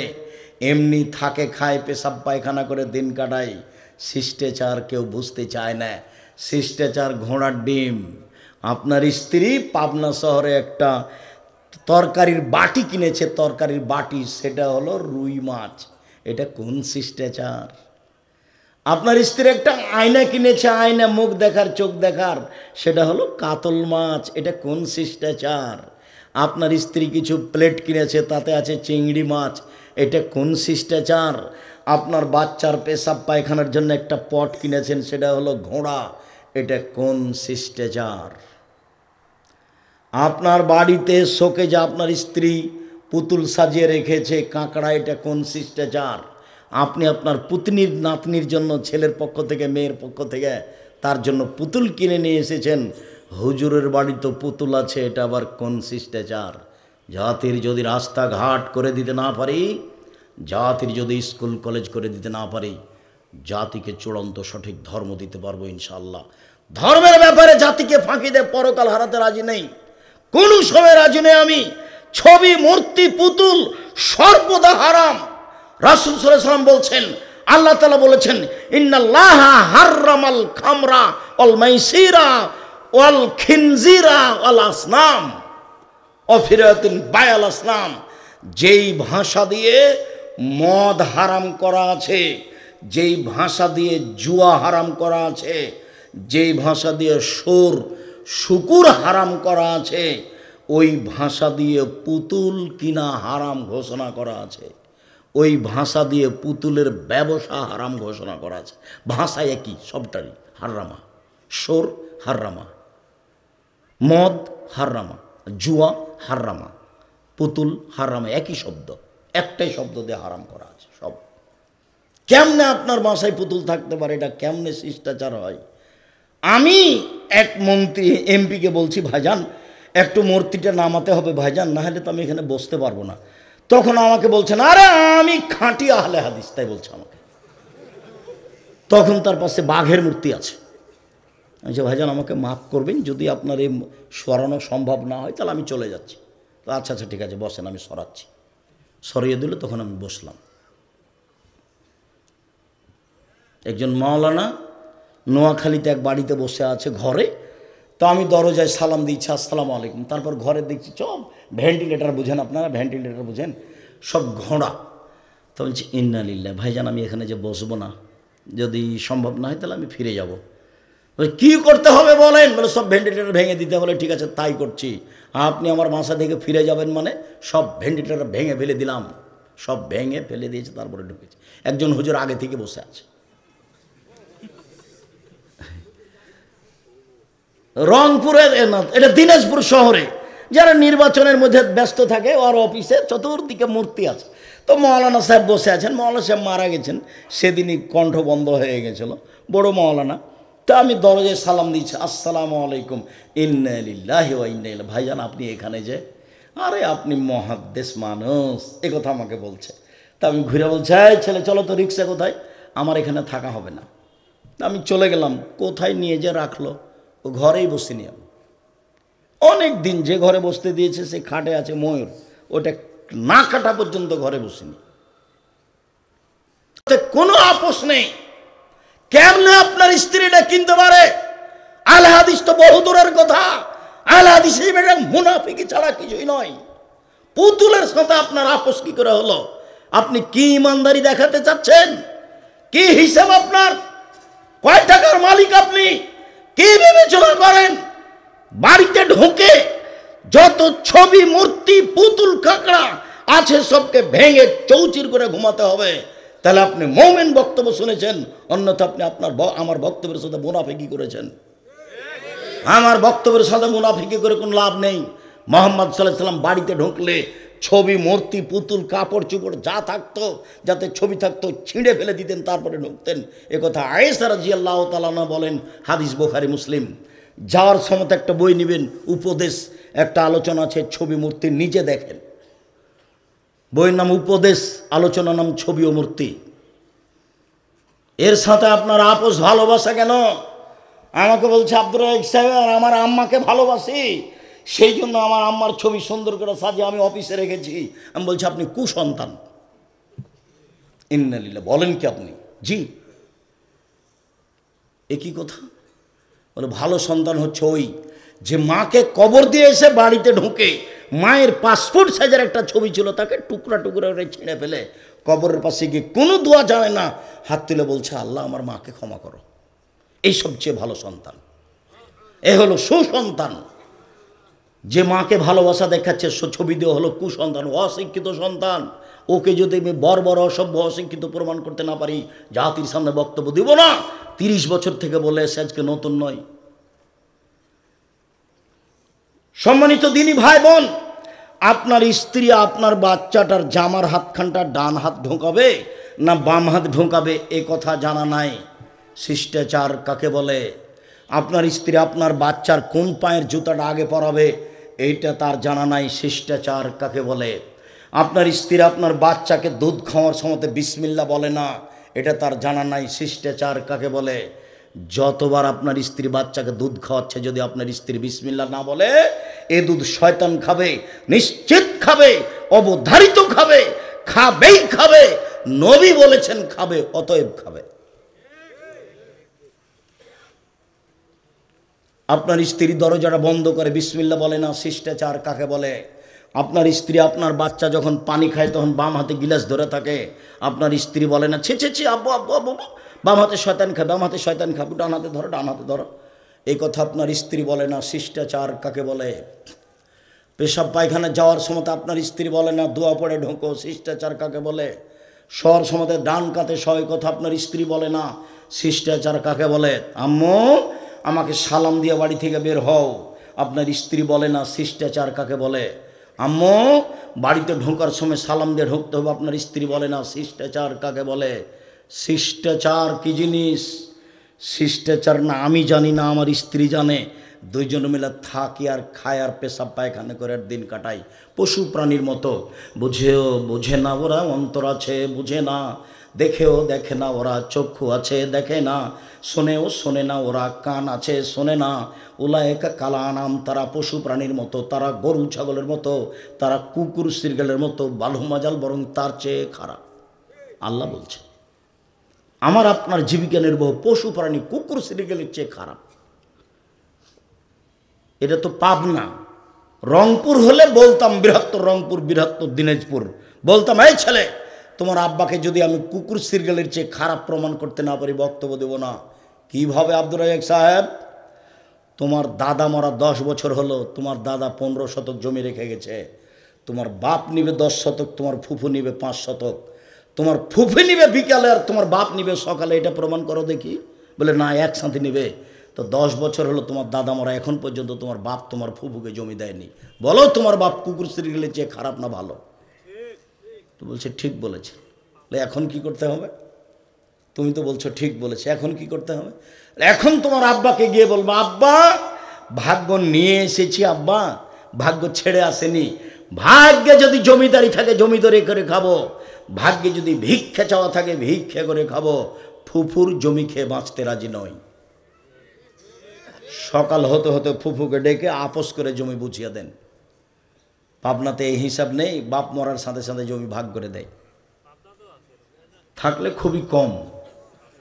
চাঁপাইনবাবগঞ্জে থাকলে আর যৌতুক, তো যৌতুকের টাকা দিয়ে চাউল কিনে ভাত খেয়ে বাদাত কবুল হবে না। যৌতুকের টাকা দিয়ে চাউল কিনে ভাত খেয়ে বাদাত কবুল হবে না। ভিক্ষা করা টাকা দিয়ে চাউল কিনে ভাত খেয়ে বাদাত কবুল হবে। ভিক্ষা করতে হবে না। ভিক্ষা করবো কেন? কলা বিক্রি করে খাবো, দিন মজুরি করে খাবো। আপনারা এসে ভিক্ষার কথা বলেন কেন? আমি ভিক্ষার কথা বলিনি। তোমার বাপ তোমার শ্বশুর কাছে যৌতুক নিয়েছে, তোমার বাপের স্বভাব খারাপ, 24 ঘন্টার মধ্যে তোমার বাপকে টাকা ফেরত দিতে হবে। সাইকেল মোটরসাইকেল টাকা পয়সা খাটলা যা নিয়েছ নেহায়াত আল্লাহ হারাম, আগামীকাল সন্ধ্যা হতে হতে ফেরত দিতে হবে। পরের জিনিস নিয়ে মাতাব্বরি করো না, কাজ করে খাও। দিন গেলে বিকালবেলায় শ্বশুরকে একটা লুঙ্গি কিনে দিও, আব্বা অনেক কষ্ট করে মেয়ে মানুষ করে আমার হাতে দিয়েছেন, আপনার জন্য আমি একটা উপহার লুঙ্গি নিয়ে এসেছি, গরিব মানুষ, তোমার জন্য একটা মনে বল থাকবে। মানুষের টাকা নিয়ে দিন কাটাও কেন? সেটা তো হারাম। বলছিলাম সম্মানিত দিনী ভাই বোন, সদাচরণ, আবু হুরায়রা রাদিয়াল্লাহু তাআলা আনহু বলেন রাসূল সাল্লাল্লাহু আলাইহি সাল্লাম বলেছেন আল মুমিন লিল মুমিন কাল বুনিয়ান ইয়াসুদ্দু বাযুহু বাযান সুমা সাব্বাকা বাইনা আসাবি, বুখারী মুসলিম।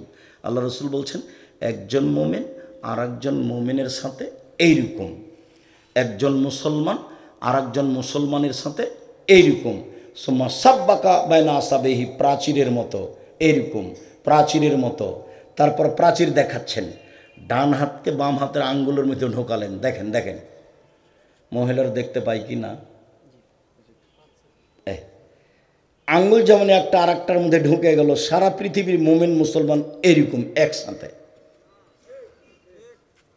এইভাবে থাকবে। দেখেন একজন আর একজনকে মানতেই পারে না। আর ফেসবুক তো আমি চালাতে পারি না, আমি তোর মোবাইল রিং হলে খালি অন করতে পারি, আপনার নামটা আমি সেভ করতে পারি না, খালি আমি শুনি যে এগুলো মানুষে বলছে। মোমেন এইভাবে, একথা আল্লাহ রসুল উদাহরণ দিয়ে দেখাচ্ছে। আর একটা দেখেন, আল্লাহ রসুল বলছেন আল মুমিন লিল মুমিন কারাজুলিন ওয়াহিদ, সারা পৃথিবীর মুমিন মুসলমান একজন। ইনিস্তাকা আইনহু ইস্তাকা কুল্লহু, যদি চোখে ব্যথা হয় সম্পূর্ণ শরীরের লোকটা ব্যথা বুঝে। একজন যদি বিপদে পড়ে প্রতিবেশী সব মুমিন বিপদ বুঝবে। ভাইজান কি করা লাগবে? রাত 12টায় বাড়িতে চিল্লাচিল্লি, তাড়াতাড়ি প্রতিবেশী হিসাবে উঠে, ভাইজান কি করতে হবে? অ্যাম্বুলেন্স আনতে হবে। কি হয়েছে? ডাক্তার ডাকতে যাব। এর নাম হলো প্রতিবেশী, এর নাম হলো ভাই ভাই।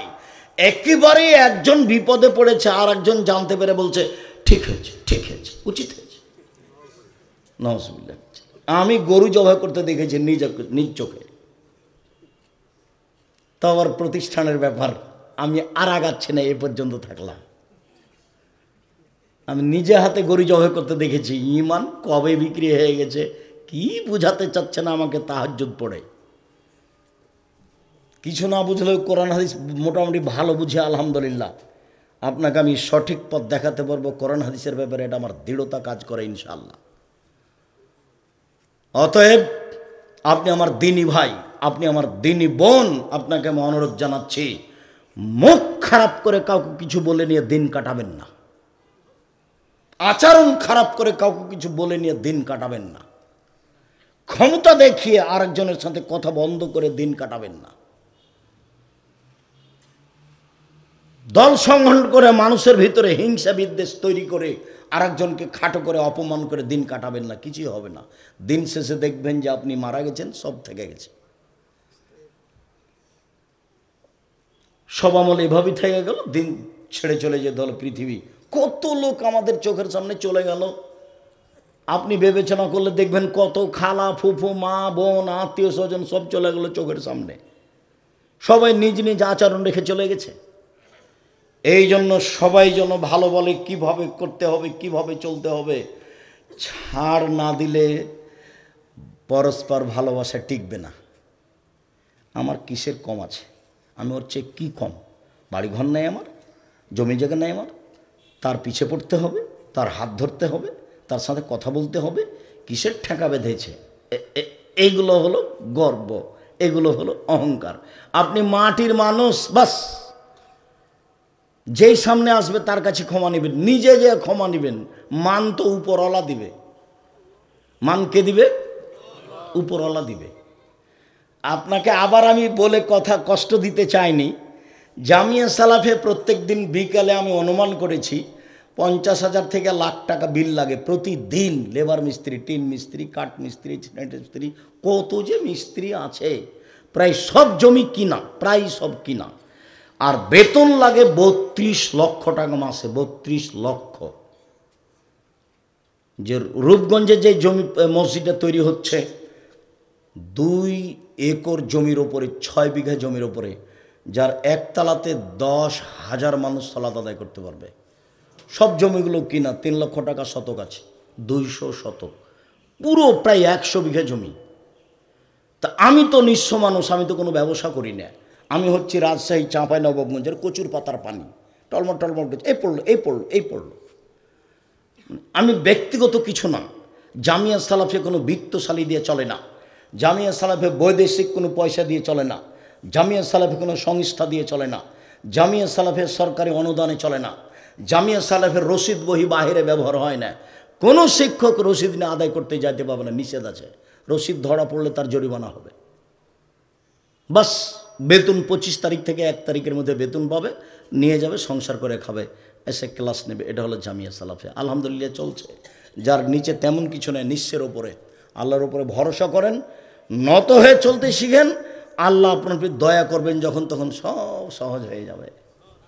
অল্প পয়সাতে সুন্দর মতো জীবিকা নির্বাহ করতে পারবেন।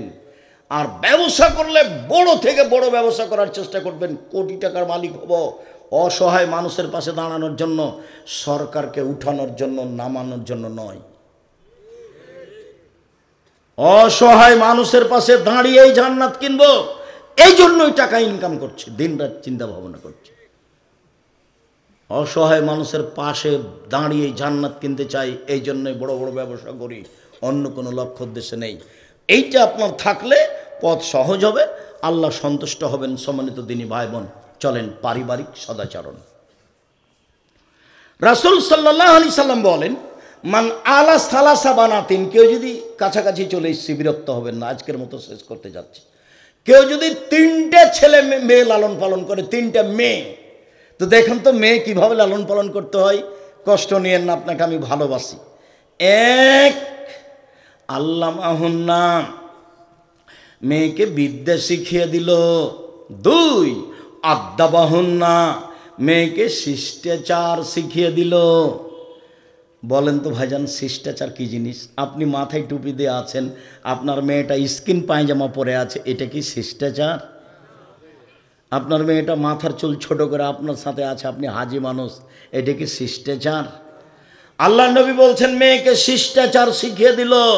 3 আহসানা আলাইহিন্না ইলাইহিন্না, তার সাথে ভালো আচরণ করলো। কোনো সময় মেয়ের সাথে খাস্টা মেস্টা আচরণ করবেন না, সাবধান। মেয়েকে বারবার আদর করবেন, আম্মু বলবেন, বারবার আদর করবেন। খারাপ দেখছেন তারপরে আপনি ধৈর্যের পরিচয় দিয়ে ভালো করার চেষ্টা করবেন। দিনরাত খবর নিচ্ছেন। ঢাকা বিশ্ববিদ্যালয়ে মেয়ে পড়ে, আম্মু কেমন আছো, আম্মু কেমন আছো, আম্মু টাকা পয়সার প্রয়োজন হলে বলবে, বলছেন। হঠাৎ একদিন শুনছেন ভাতিজা বলছে, চাচা জানেন কি হয়েছে? না তো খালেদা বের হয়ে চলে গেছে, এখন বিশ্ববিদ্যালয়ে নেই। তখন আপনি বলছেন, তোকে ত্যায্যপুত্র করলাম, তোকে ত্যায্যপুত্র করলাম, তোকে ত্যায্যপুত্র করলাম। তোকে যদি পাই তাহলে যমুনা নদীতে কেটে ভাসাবো, বাপে বলছে। ত্যায্যপুত্র বললে কে মেয়ে ত্যায্যপুত্র হবে? মরলে মেয়ে জমি নিয়ে নেবে। বের হয়ে গেছে যেখানে সেখানে বিবাহ দিয়ে দেন, পথ সহজ, তাড়াতাড়ি যান। গিয়ে বলবেন, চোর চান্ডাল যা হয়ে গেছে গেছি, মান ইজ্জত আর নদী ধরার চেষ্টা করিয়েন না। যত রাগ করে থাকবেন তত জেনা, যত রাগ করে থাকবেন তত জেনা। 10 ছেলের মা হলো ওই জেনা। এমন কোনো পথ নেই তাকে বৈধ করতে পারে। আপনাকে যেতে হবে, 2 জন সাক্ষী নিয়ে বলতে হবে ছেলেটাকে যে আমি তোমাদের বিবাহে সম্মতি জানালাম, এই যে আমার 2 জন সাক্ষী, বাস এখন সংসার ঠিক আছে। কোর্টের বিবাহ বাতিল, কোর্টের বিবাহ বাতিল, কোর্টের বিবাহ বাতিল। কোর্টে বিবাহ হওয়ার পর যদি 10টা ছেলে হয়, 10টাই ছেলে অবৈধ। বাপ মারা গেলে তার ভাই দিয়ে বিবাহ পড়াতে হবে। তার ভাই মারা গেলে তার নিজের ছেলে যেগুলো অবৈধভাবে হয়েছে তাকে মালিক করে বিবাহ পড়াতে হবে। বিবাহ পড়াতেই হবে, বুড়ি হয়ে গেলেও কোনো পথ নেই। না হলে এটা বৈধ করার কোনো পথ নেই, রাসূল সাল্লাল্লাহু আলাইহি ওয়াসাল্লাম না করেছেন। আইয়ো ইমরাতিন নাকাহাত বেগেরে ইজনে ওয়ালিহা ফানিকাহুহা বাতিল, ফানিকাহুহা বাতিল, ফানিকাহুহা বাতিল। যে কোনো মহিলা নিজে বিবাহ করলো অভিভাবক ছাড়াই, সে বিবাহ বাতিল, সে বিবাহ বাতিল, সে বিবাহ বাতিল। শোনেন, পাবনার ঘরের খবর জানা নেই, রাজশাহীর আছে, চট্টগ্রামের আছে, বরিশালের আছে। কি ঘরের খবর? রাজশাহীতে বলে বিবাহের সময়তে উকিল বাপ লাগে। তো বাপ বেঁচে থাকলেন, উকিল বাপ হারাম, এটা মনে রাখবেন। উকিল বাপ চিরদিনের জন্য হারাম। আপনারা এক সময় লজ্জা পাচ্ছি তো, আমার বড় ভাই আছে, আমার বড় ভাই উকিল হোক, জি না। আপনার কম বুদ্ধি আছে আর আপনার বড় ভাই চৌকুস, তারপরে আপনি উকিল। আর চট্টগ্রামে বিবাহের দিন থেকে উকিল বাপই বাপ, সেদিন থেকে আসল বাপ বাতিল। উকিল বাপ তার বাড়িতে আসে, তার বাড়ি থেকে যায়, মেয়েকে নিয়ে আসে, সেদিন থেকে উকিল বাপ হয়ে চট্টগ্রামের খবর বলছে। এবারে নগদ, কত নোংরা নীতি। আমি পাবনার খবর জানা নেই, চাঁপাইনবাবগঞ্জে বিবাহের শুরু থেকে শেষ পর্যন্ত এমন একটা কাজ নেই যেটা যায়, সবই হারাম। শুরু থেকে শেষ পর্যন্ত মেয়ে দেখা থেকে নিয়ে, বিবাহ পড়া থেকে নিয়ে, অলিমা থেকে নিয়ে, ক্ষীরকাচি বরহন্তা আমাটা থেকে নিয়ে যা কিছু আছে একটা জায়েজ নয়। আমার একাধিক দিনের দেখা। এদিকে দেখেন, মেয়েকে বিদ্যা শিখিয়ে দিল, বাপের জিম্মেদারি। 2, মেয়েকে শিষ্টাচার শিখিয়ে দিল, বাপের জিম্মেদারি। 3, মেয়ের সাথে ভালো আচরণ করলো। কুন্নালাহু হেজাবান মিনান নারে ইয়াউমাল কিয়ামা, সেই দিন মেয়ে বাপের জন্য জাহান্নাম থেকে অন্তরাল হয়ে যাবে। এদিকে দেখেন, জাহান্নাম থেকে অন্তরাল হয়ে যাবে। মেয়ে 3টে দাঁড়াবে মধ্যে, ওই দিকে আছে জাহান্নাম আর এদিকে আছে বাপ। মেয়েরা আল্লাহকে বলবে, আমার আব্বাকে আগে জান্নাতে দিতে হবে, তারপরে কোনো কথা। মেয়েরা কঠিনভাবে বেঁকে যাবে বিচারের মাঠে আল্লাহর সামনে, আমার আব্বাকে জান্নাতে দিতেই হবে, তারপরে কোনো কথা। এইভাবে দাঁড়াবে মেয়েরা। ওদিকে আছে জাহান্নাম আর এদিকে আছে মেয়ের পিতে, আর মধ্যে আছে 3টে মেয়ে। তো একজন বলছে, আব্দুর রাজ্জাক সাহেব, একটা মেয়ে হলে কি হবে, একটা মেয়ে? তো আমি বললাম যে আপনাকে তো আমি বলেছি ভাইজান, কম ছেলে মেয়ে নেবেন না, খুব লস। একটা ছেলে একটা মেয়ে নেওয়া খুব লস। ছেলে মেয়ে যদি বেশি হয় টাকা পয়সা বেশি হবে। কেউ ঢাকায় থাকবে, কেউ সৌদি আরব, কুয়েত, কাতারে থাকবে, টাকা ইনকাম করবে, কেউ ঢাকায় ব্যবসা, চট্টগ্রামে ব্যবসা, পাবনায় ব্যবসা করবে, টাকা পয়সার অভাব নাই, খালি ঢাকাওয়ালা ডাকবে, আম্মু এখানে আসেন তো, কালকে আসতে হবে। যে চট্টগ্রামে বলছে আম্মু কালকে আপনি আসবেন, ওর পাবনায় থাকা হবে না। পাবনার ছেলে বলছেন না না না না, আম্মা আমার কাছে থাকবে। দেখছেন সম্মান। একটা ছেলে দুনিয়ার বদ শয়তান, ও বলছে যে বাপ যদি না আমারে তো মায়েরা জমি দখল করবো, তাই বলছে। এই পথে যাবেন না। ছেলে মেয়ে বেশি যদি হয় টাকা বেশি হবে, ছেলে মেয়ে যদি বেশি হয় তাহলে দুই একটা মারা যাবে। যেমন আপনারা নিজেরা 10-12 ভাই বোন, 3-4টা মারা গেছে, 2-3 জন মারা গেছে, 5-7 জন আছেন। এইটা বাপের মায়ের জান্নাতের যাওয়ার খুব বড় পথ এবং শক্ত পথ, শক্ত, কঠিন শক্ত পথ। মেয়েরা বাপকে জাহান্নামে যেতেই দিবে না 3 জন। তো 2 জনের ব্যাপার আল্লাহ রাসূল বলেছেন, মান আলা জারিয়াতাইনে, কেউ যদি 2টা মেয়ের লালন পালন করে, হাত্তা তাবলুগা, বড় হওয়া পর্যন্ত, বিবাহ দেওয়া পর্যন্ত, ফাহুয়া আনা ফিল জান্নাতে হাকাজা, তাহলে সেই পিতার আমি জান্নাতে এইভাবে থাকবো। সুম্মা সারা বিসাবাব ওয়াল উস্তা, মধ্যমা আঙ্গুল এবং তর্জনী জমা করে দেখালেন। তর্জনী আর মধ্যমা যেভাবে জমা ধরে আছে, এই 2টা মেয়ের সাথে ভালো আচরণ করে যেই বাপ লালন পালন করেছে, সেই পিতার আমি মুহাম্মদ সাল্লাল্লাহু আলাইহি সাল্লাম জান্নাতে এইভাবে থাকবো। 10টা ছেলে লালন পালন করলে 1 নেকি হবে না। তো আপনারা এই সাহেব পড়াবো কেন? জন্ম দিয়েছেন এই জন্য, নাহলে যা পাপ করবে সব আপনার, যা পাপ করবে সব আপনার। খুব শক্ত হতে হবে ছেলে মেয়ের উপরে। মেয়ে লালন পালন করেন, খালি জান্নাত, নগদ জান্নাত। মেয়ের সাথে সদাচরণ, কোনো সময় মেয়ের সাথে খাস্টা মেস্টা আচরণ করবেন না, মেয়েকে মারতে যাবেন না। মেয়ে বের হয়ে চলে গেলে মন খারাপ করবেন না, গিয়ে বিবাহ দিয়ে দেন। রাগ করে যে কয়েক ঘন্টা আছেন সে কয়েক ঘন্টা বিপদ।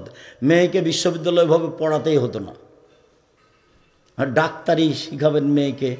মাথার বুদ্ধি তো ভালো, কিন্তু ডাক্তারের, মহিলা ডাক্তারের ব্যবস্থা না থাকলে হবে? আপনি খোঁজ খবর নিয়ে দেখেন তো, অনেকগুলি ছেলের সাথে আপনার মেয়েও থাকে। উলঙ্গ অবস্থায় মেয়েটাকে ফেলে রাখা হয়েছে, অপারেশন করবে, সেই জন্য আপনার মেয়েও আছে, তার বন্ধু বান্ধব আছে, তারা হাসি মজাক করছে, এর নাম শিক্ষা। আপনি ভালো জায়গাতে দিয়ে মেয়ে ডাক্তারি করান, ব্যবস্থা না থাকলে নেই তো নেই। পুরুষ ডাক্তার দিয়ে চিকিৎসা নেওয়া যাবে, হাদিস বুখারী মুসলিম।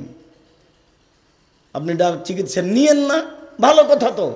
রোগ ব্যাধি হবে জান্নাত দেওয়ার জন্য। আল্লাহ রাসূল বলছেন যে পৃথিবীর মানুষ শুনে রেখো, শুনে রেখো, আমি তোমাদের 3টা কাজের কথা বলি, তাতে পাপ মিটে যাবে, মান বেড়ে যাবে। পাপ মিটে যাবে, মান বেড়ে যাবে। পাপ মিটে যাবে, মান বেড়ে যাবে। 1, পায়ে হেঁটে মসজিদে গেলে। 2, সুন্দর করে ওযু করলে। 3, মসজিদে বসে বসে সলাতের পরে জিকির আজকার করলে। পাপ মিটে যাবে, মান বেড়ে যাবে। পাপ মিটে যাবে, মান বেড়ে যাবে। এই কথা বলার পরে বলছেন, আরে শোনো, ওয়াকানা মিন খাতিতাকা ইমনুলাদা থুম্মহু, লোকটা হয়ে যাবে সেই দিনের মতো যেদিন তার মা তাকে জন্ম দিয়েছে, নিষ্পাপ হয়ে যাবে। মসজিদে বসে বসে তাসবিহ তাহলিল করলে, পায়ে হেঁটে মসজিদে গেলে, সুন্দর করে ওযু করলে, লোকটা হয়ে যাবে সেই দিনের মতো যেদিন তার মা তাকে জন্ম দিয়েছে, নিষ্পাপ হয়ে যাবে। 1, 2, কেউ যদি হজ করে, হজ কবুল হয়, তাহলে হয়ে যাবে সেই দিনের মতো যেদিন তার মা তাকে জন্ম দিয়েছে, নিষ্পাপ হয়ে যাবে। 3, কারো যদি অসুখ বিসুখ হয়, তারপরে বলে আলহামদুলিল্লাহ, তাহলে সে হয়ে যাবে সেই দিনের মতো যেদিন তার মা তাকে জন্ম দিয়েছে, নিষ্পাপ হয়ে যাবে। বুখারী মুসলিমের হাদিস, আল্লাহ রাসূল বলছেন, কারো গায়ে যদি জ্বর হয়, তাহলে তার শরীর থেকে পাপ ঝরে যায়। কামারের হাপড়, কর্মকারের হাপড়ে ভাটিতে লোহা স্বর্ণ চাঁদি দিলে, লাল হয়ে গেলে লোহা স্বর্ণ চাঁদির ময়লা যেভাবে ঝরে যায়, মানুষের গায়ে জ্বর হলে তার পাপ সেভাবে ঝরে যায়।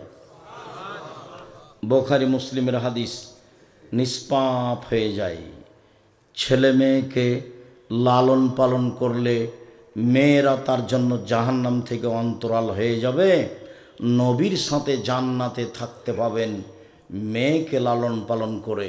এতিম যদি লালন পালন করেন এতিম, তাহলে আপনি নবীর সাথে থাকবেন। তবে সুমা ফাররাকা বাইনাহুমা, আঙ্গুল দুটি এভাবে দেখালেন কিন্তু একটু ফাঁকা করলেন। এতিমের লালন পালন করলে রাসূলের সাথে থাকবেন, তবে একটু দূরে। আর মেয়ে যদি লালন পালন করেন তাহলে এই, আর যদি তিনটা করেন তাহলে এইটা।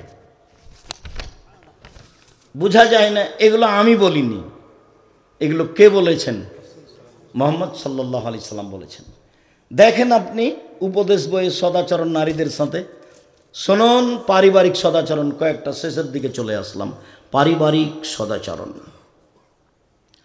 আয়েশা রাদিয়াল্লাহু তাআলা আনহা বলেন, রাসূল সাল্লাল্লাহু আলাইহি সাল্লাম, আমি একটা গিলাসে পানি পান করে রাসূলের হাতে দিতাম, ওয়ানা হাইজ, তখন আমি ঋতুবতী।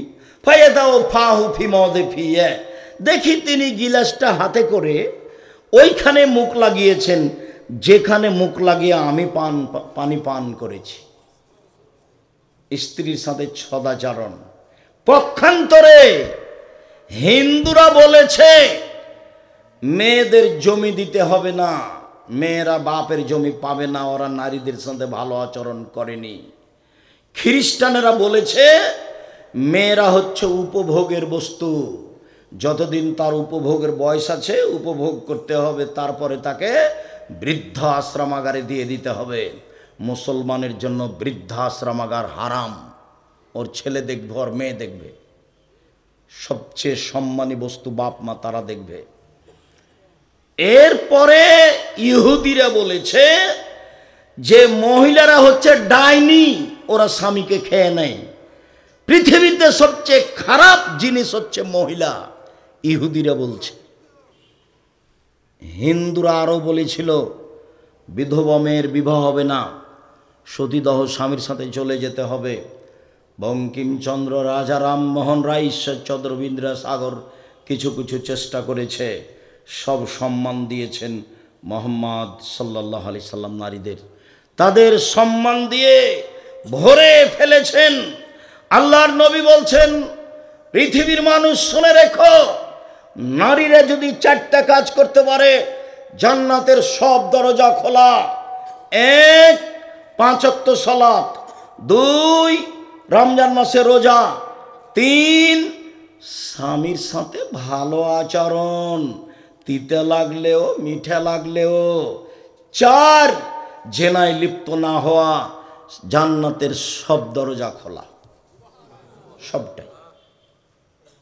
1, 5 ওয়াক্ত সালাত, 2, রমজান মাসে রোজা, 3, স্বামীর সাথে ভালো আচরণ, 4, জেনায় লিপ্ত না হওয়া। জান্নাতের সব দরজা খোলা।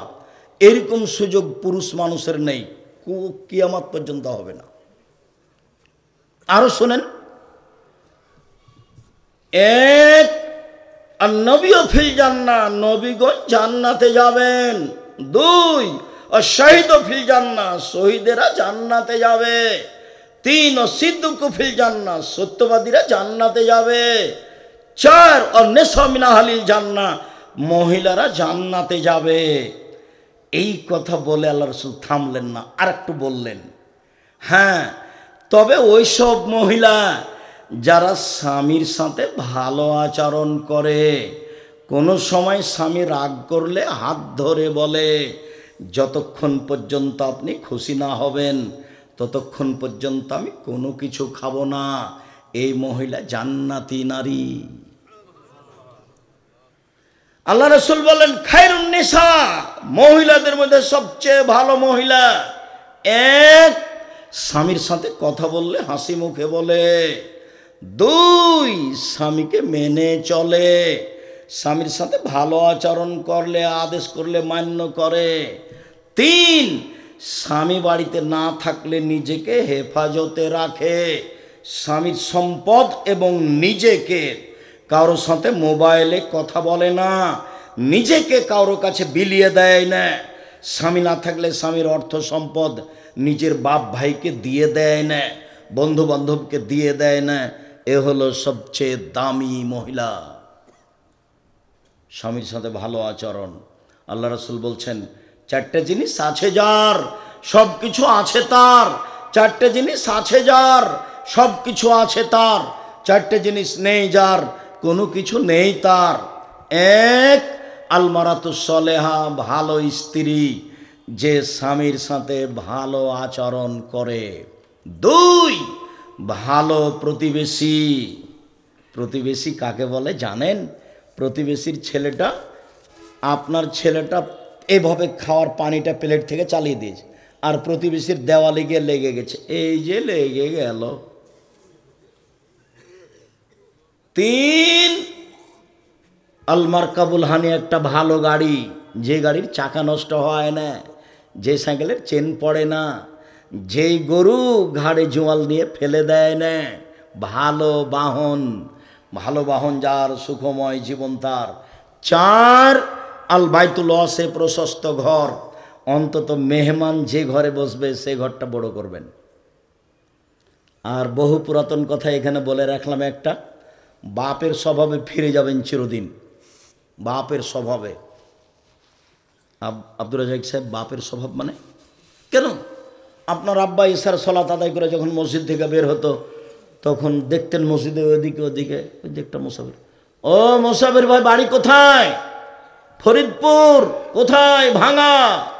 রাতে খেয়েছেন? জি না। চলেন আমার সাথে। তো আপনার আব্বা একটা মুসাফির নিয়েছে, বাড়িতে দুজন কিষান কামলা আছে, আর আপনারা 10 ভাই বোন, আর আপনার বাপ মা, মোট কতটি হলো দেখেন তো? এতজন মানুষের ভাত রান্না করতো আপনার মা ঢেঁকিতে ধান ভেঙে। আপনার স্ত্রী এখন যেখানে রান্না করে সেখানে আছে ফ্রিজ, সেখানে আছে গ্যাসের চুলা, সব কিছু। রাত 10টার সময় আপনি আমাকে মেহমান হিসেবে নিয়ে গেছেন, বলছেন খালেদা উঠো তো, একটু তরকারি গরম করো তো। তখন বলছে, হ্যাঁ তুমি সময় পাও না, হিসাব করো না, তুমি রাতে মেহমান নিয়ে আসো, তোমার হিসাব থাকে না। আর আপনি মসজিদে খুঁজবেন না কে আছে, খুঁজবেন না, একদিনই ভুলে গেছেন। আর 150-200 চাউল রান্না করবেন না। আপনার মা 1.5-2 কেজি চাউল রান্না করতে, আপনি অন্তত 1 কেজি করবেন। সারাদিন ফকিরে খাবে, বিকালে ছাগল মুরগি খাবে, গরুতে খাবে, উপরে রেখে দিলে পাখি খাবে। 150 চাউল রান্না করেছেন, ঠিক দুপুরে মেহমান এসেছে, তখন বলছেন, আপনার স্ত্রী বলছে যে চানাচুর বিস্কুট দিয়ে পার করে দাও, চানাচুর বিস্কুট দিয়ে বিদায় করে দাও। এই চরিত্র নোংরা, এই চরিত্র ত্যাগ করতে হবে। আপনার মায়ের 80 বছর বয়স, আপনি ঢুকছিলেন দরজায়, তখন একটা বৃদ্ধা মহিলা ভিক্ষে চেয়ে খেতে চেয়ে বসে আছে, আপনি বলছেন সরো সরো, হিসেব পায় না, রাস্তা ঘেরে বসে আছে। তখন আপনার মা ওই দিক থেকে বলছেন, না বেটা না বেটা, ফকিরকে এভাবে বলতে হয় না আব্বু, একটু খাওয়ার দিলি চলে যাবে। আপনার আম্মা এই কথা বলছেন, আর আপনি এই কথা বলছেন। স্বভাব ত্যাগ করেন। আপনার স্ত্রীকে মায়ের স্বভাবে ফিরে যেতে হবে, ফকির মিসকিনকে খেতে দিতে শিখতে হবে। আপনাকে আপনার পিতার স্বভাবে ফিরে যেতে হবে, অসহায় মানুষকে খেতে দেওয়া শিখতে হবে। যারা আপনারা ব্যবসায়ী, কাজের লোককে বলে দিবেন, এই শোনো, গাড়িতে উঠার আগেই 20 টাকার নোট সব খুচরা রাখবা। ছেলেরা শুনো, তোমার মাকে বলে দিবে, আম্মা আমি যখন বাড়ি থেকে বের হবো তখন আমাকে 50 টাকা 100 টাকা খুচরা টাকা দিবেন আম্মা। যখনই ফকির সামনে আসে তখন আপনি বলেন মাফ করো মাফ করো। এই কোন স্বভাব? আপনি যদি 10 টাকার নোট 500 টাকা নেন তো সারাদিন দিয়ে শেষ করতে পারবেন না। ড্রাইভারকে বলে রাখবেন, আমার গাড়ি কোনো সময় যেন খুচরা টাকা থেকে খালি না হয়, 3 দিন আগে আমাকে বলবে। আমার গাড়ির সামনে থেকে কোনো ফকির যেন ফিরে না যায়, সে মদ খায় আর যাই খায় না কেন, যে হাত পেতেছে তাকে আমি ফিরিয়ে দেব না।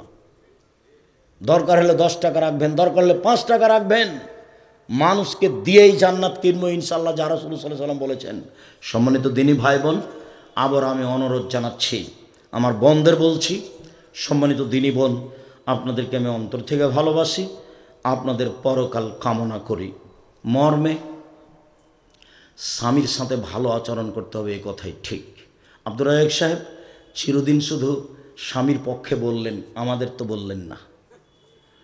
আমার স্বামীর মুখখান তো আপনি জানেন না, আর মুখখান এত খারাপ আমি দেখতেই পারি না। যতক্ষণ মেয়ে থাকে তখন বলি, খালেদা তোমার আব্বাকে পানি দিয়ে আসো। বৌমা যখন থাকে তখন বলি, হামিদা তোমার শ্বশুরকে পানি দিয়ে আসো। কেউ যখন থাকে না তখন এক গ্লাস পানি নিয়ে সামনে এইভাবে রেখে চলে যায়। আমি তাকাতে পারি না, তার মুখখানে এত খারাপ। এরপরেও আপনি আমার দিনী বোন, আপনাকে আমি বলি, কথা না বলে ঝুলন্ত থাকবেন না। হয় সংসার ত্যাগ করেন, আর না হয় তার সাথে কথা বলেন। সংসার ত্যাগ করতে পারেন, কোনো সমস্যা নেই। কাজের কাছে গিয়ে খোলা তালাক করে নেন, তার কাছে পৌঁছে দেন, 30 দিন পর অন্য জায়গাতে বিবাহ বসেন, কোনো সমস্যা নেই। সাথে থাকলে কথা বলতেই হবে। আর আপনাকে আমি অনুরোধ করে যাচ্ছি, স্বামী হলে 5টা জিনিস লাগে। 1, যে মানের খাচ্ছেন সে মানের খাওয়াবেন। 2, যে মানের পড়ছেন সে মানের পড়াবেন। 3, স্ত্রীকে কটু কথা বলবেন না। ভুলেও বলবেন না তোমার ঠোঁটটা কালো, ভুলেও বলবেন না তোমার রংটা কালো। একবার বললে 10 বছর আপনাকে ভালোবাসবে না। আর কথা খুব মনের থাকে এবং বুদ্ধি কম মানুষ আপনার কথাটা ঝকঝক করে মনে রেখেছে। শ্বশুর শাশুড়িকে গালি দিবেন না কোনো দিন। একদিন যদি শ্বশুর শাশুড়িকে গালি দেন, জীবনে আর আপনাকে কোনো দিন ভালোবাসবে না। শ্বশুর শাশুড়িকে সম্মান দিয়ে কথা বলবেন। শ্বশুরের বাড়িতে গিয়ে শাশুড়ির সাথে শ্বশুরের সাথে খাস্টা মেস্টা আচরণ করবেন না।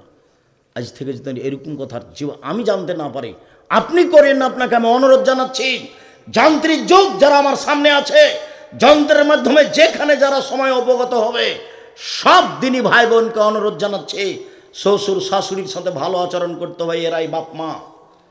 শ্বশুর শাশুড়ির সাথে সম্মান দিয়ে চলতে হবে, এরাই বাপ মা।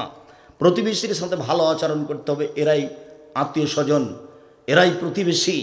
এরা ভালো তো আমি ভালো, এরা খারাপ তো আমি খারাপ, আমি ভালো তো এরা ভালো, আমি খারাপ তো এরা খারাপ, এই হিসাব করতে হবে। সকাল হতে হতে জায়ের হাত ধরে ক্ষমা নিতে হবে, ভাইয়ের হাত ধরে ক্ষমা নিতে হবে, আপসে কথা বলা চালু করতে হবে, বন্ধ বাতিল করতে হবে। সম্মানিত দিনী ভাই বোন, 1, যে মানের খাচ্ছেন সে মানের খাওয়াবেন। 2, যে মানের পড়ছেন সে মানের পড়াবেন। 3, কটু কথা বলবেন না। 4, মুখের উপরে মারবেন না। 5, স্ত্রীকে নিজের বাড়ি ছাড়া কোথাও যেতে দিবেন না। খালার বাড়ি যেতে পাবে না, ফুফুর বাড়ি যেতে পাবে না, মায়ের বাড়ি যেতে পাবে না। জরুরি প্রয়োজন ছাড়া বাড়ি ত্যাগ করতে পারে না। বাজার যাও তো বহু দূরের কথা। পুরুষের পরিচয় ভ্যানিটি ব্যাগ হাতে করে রাস্তা রাস্তা ঘুরে বেড়াই।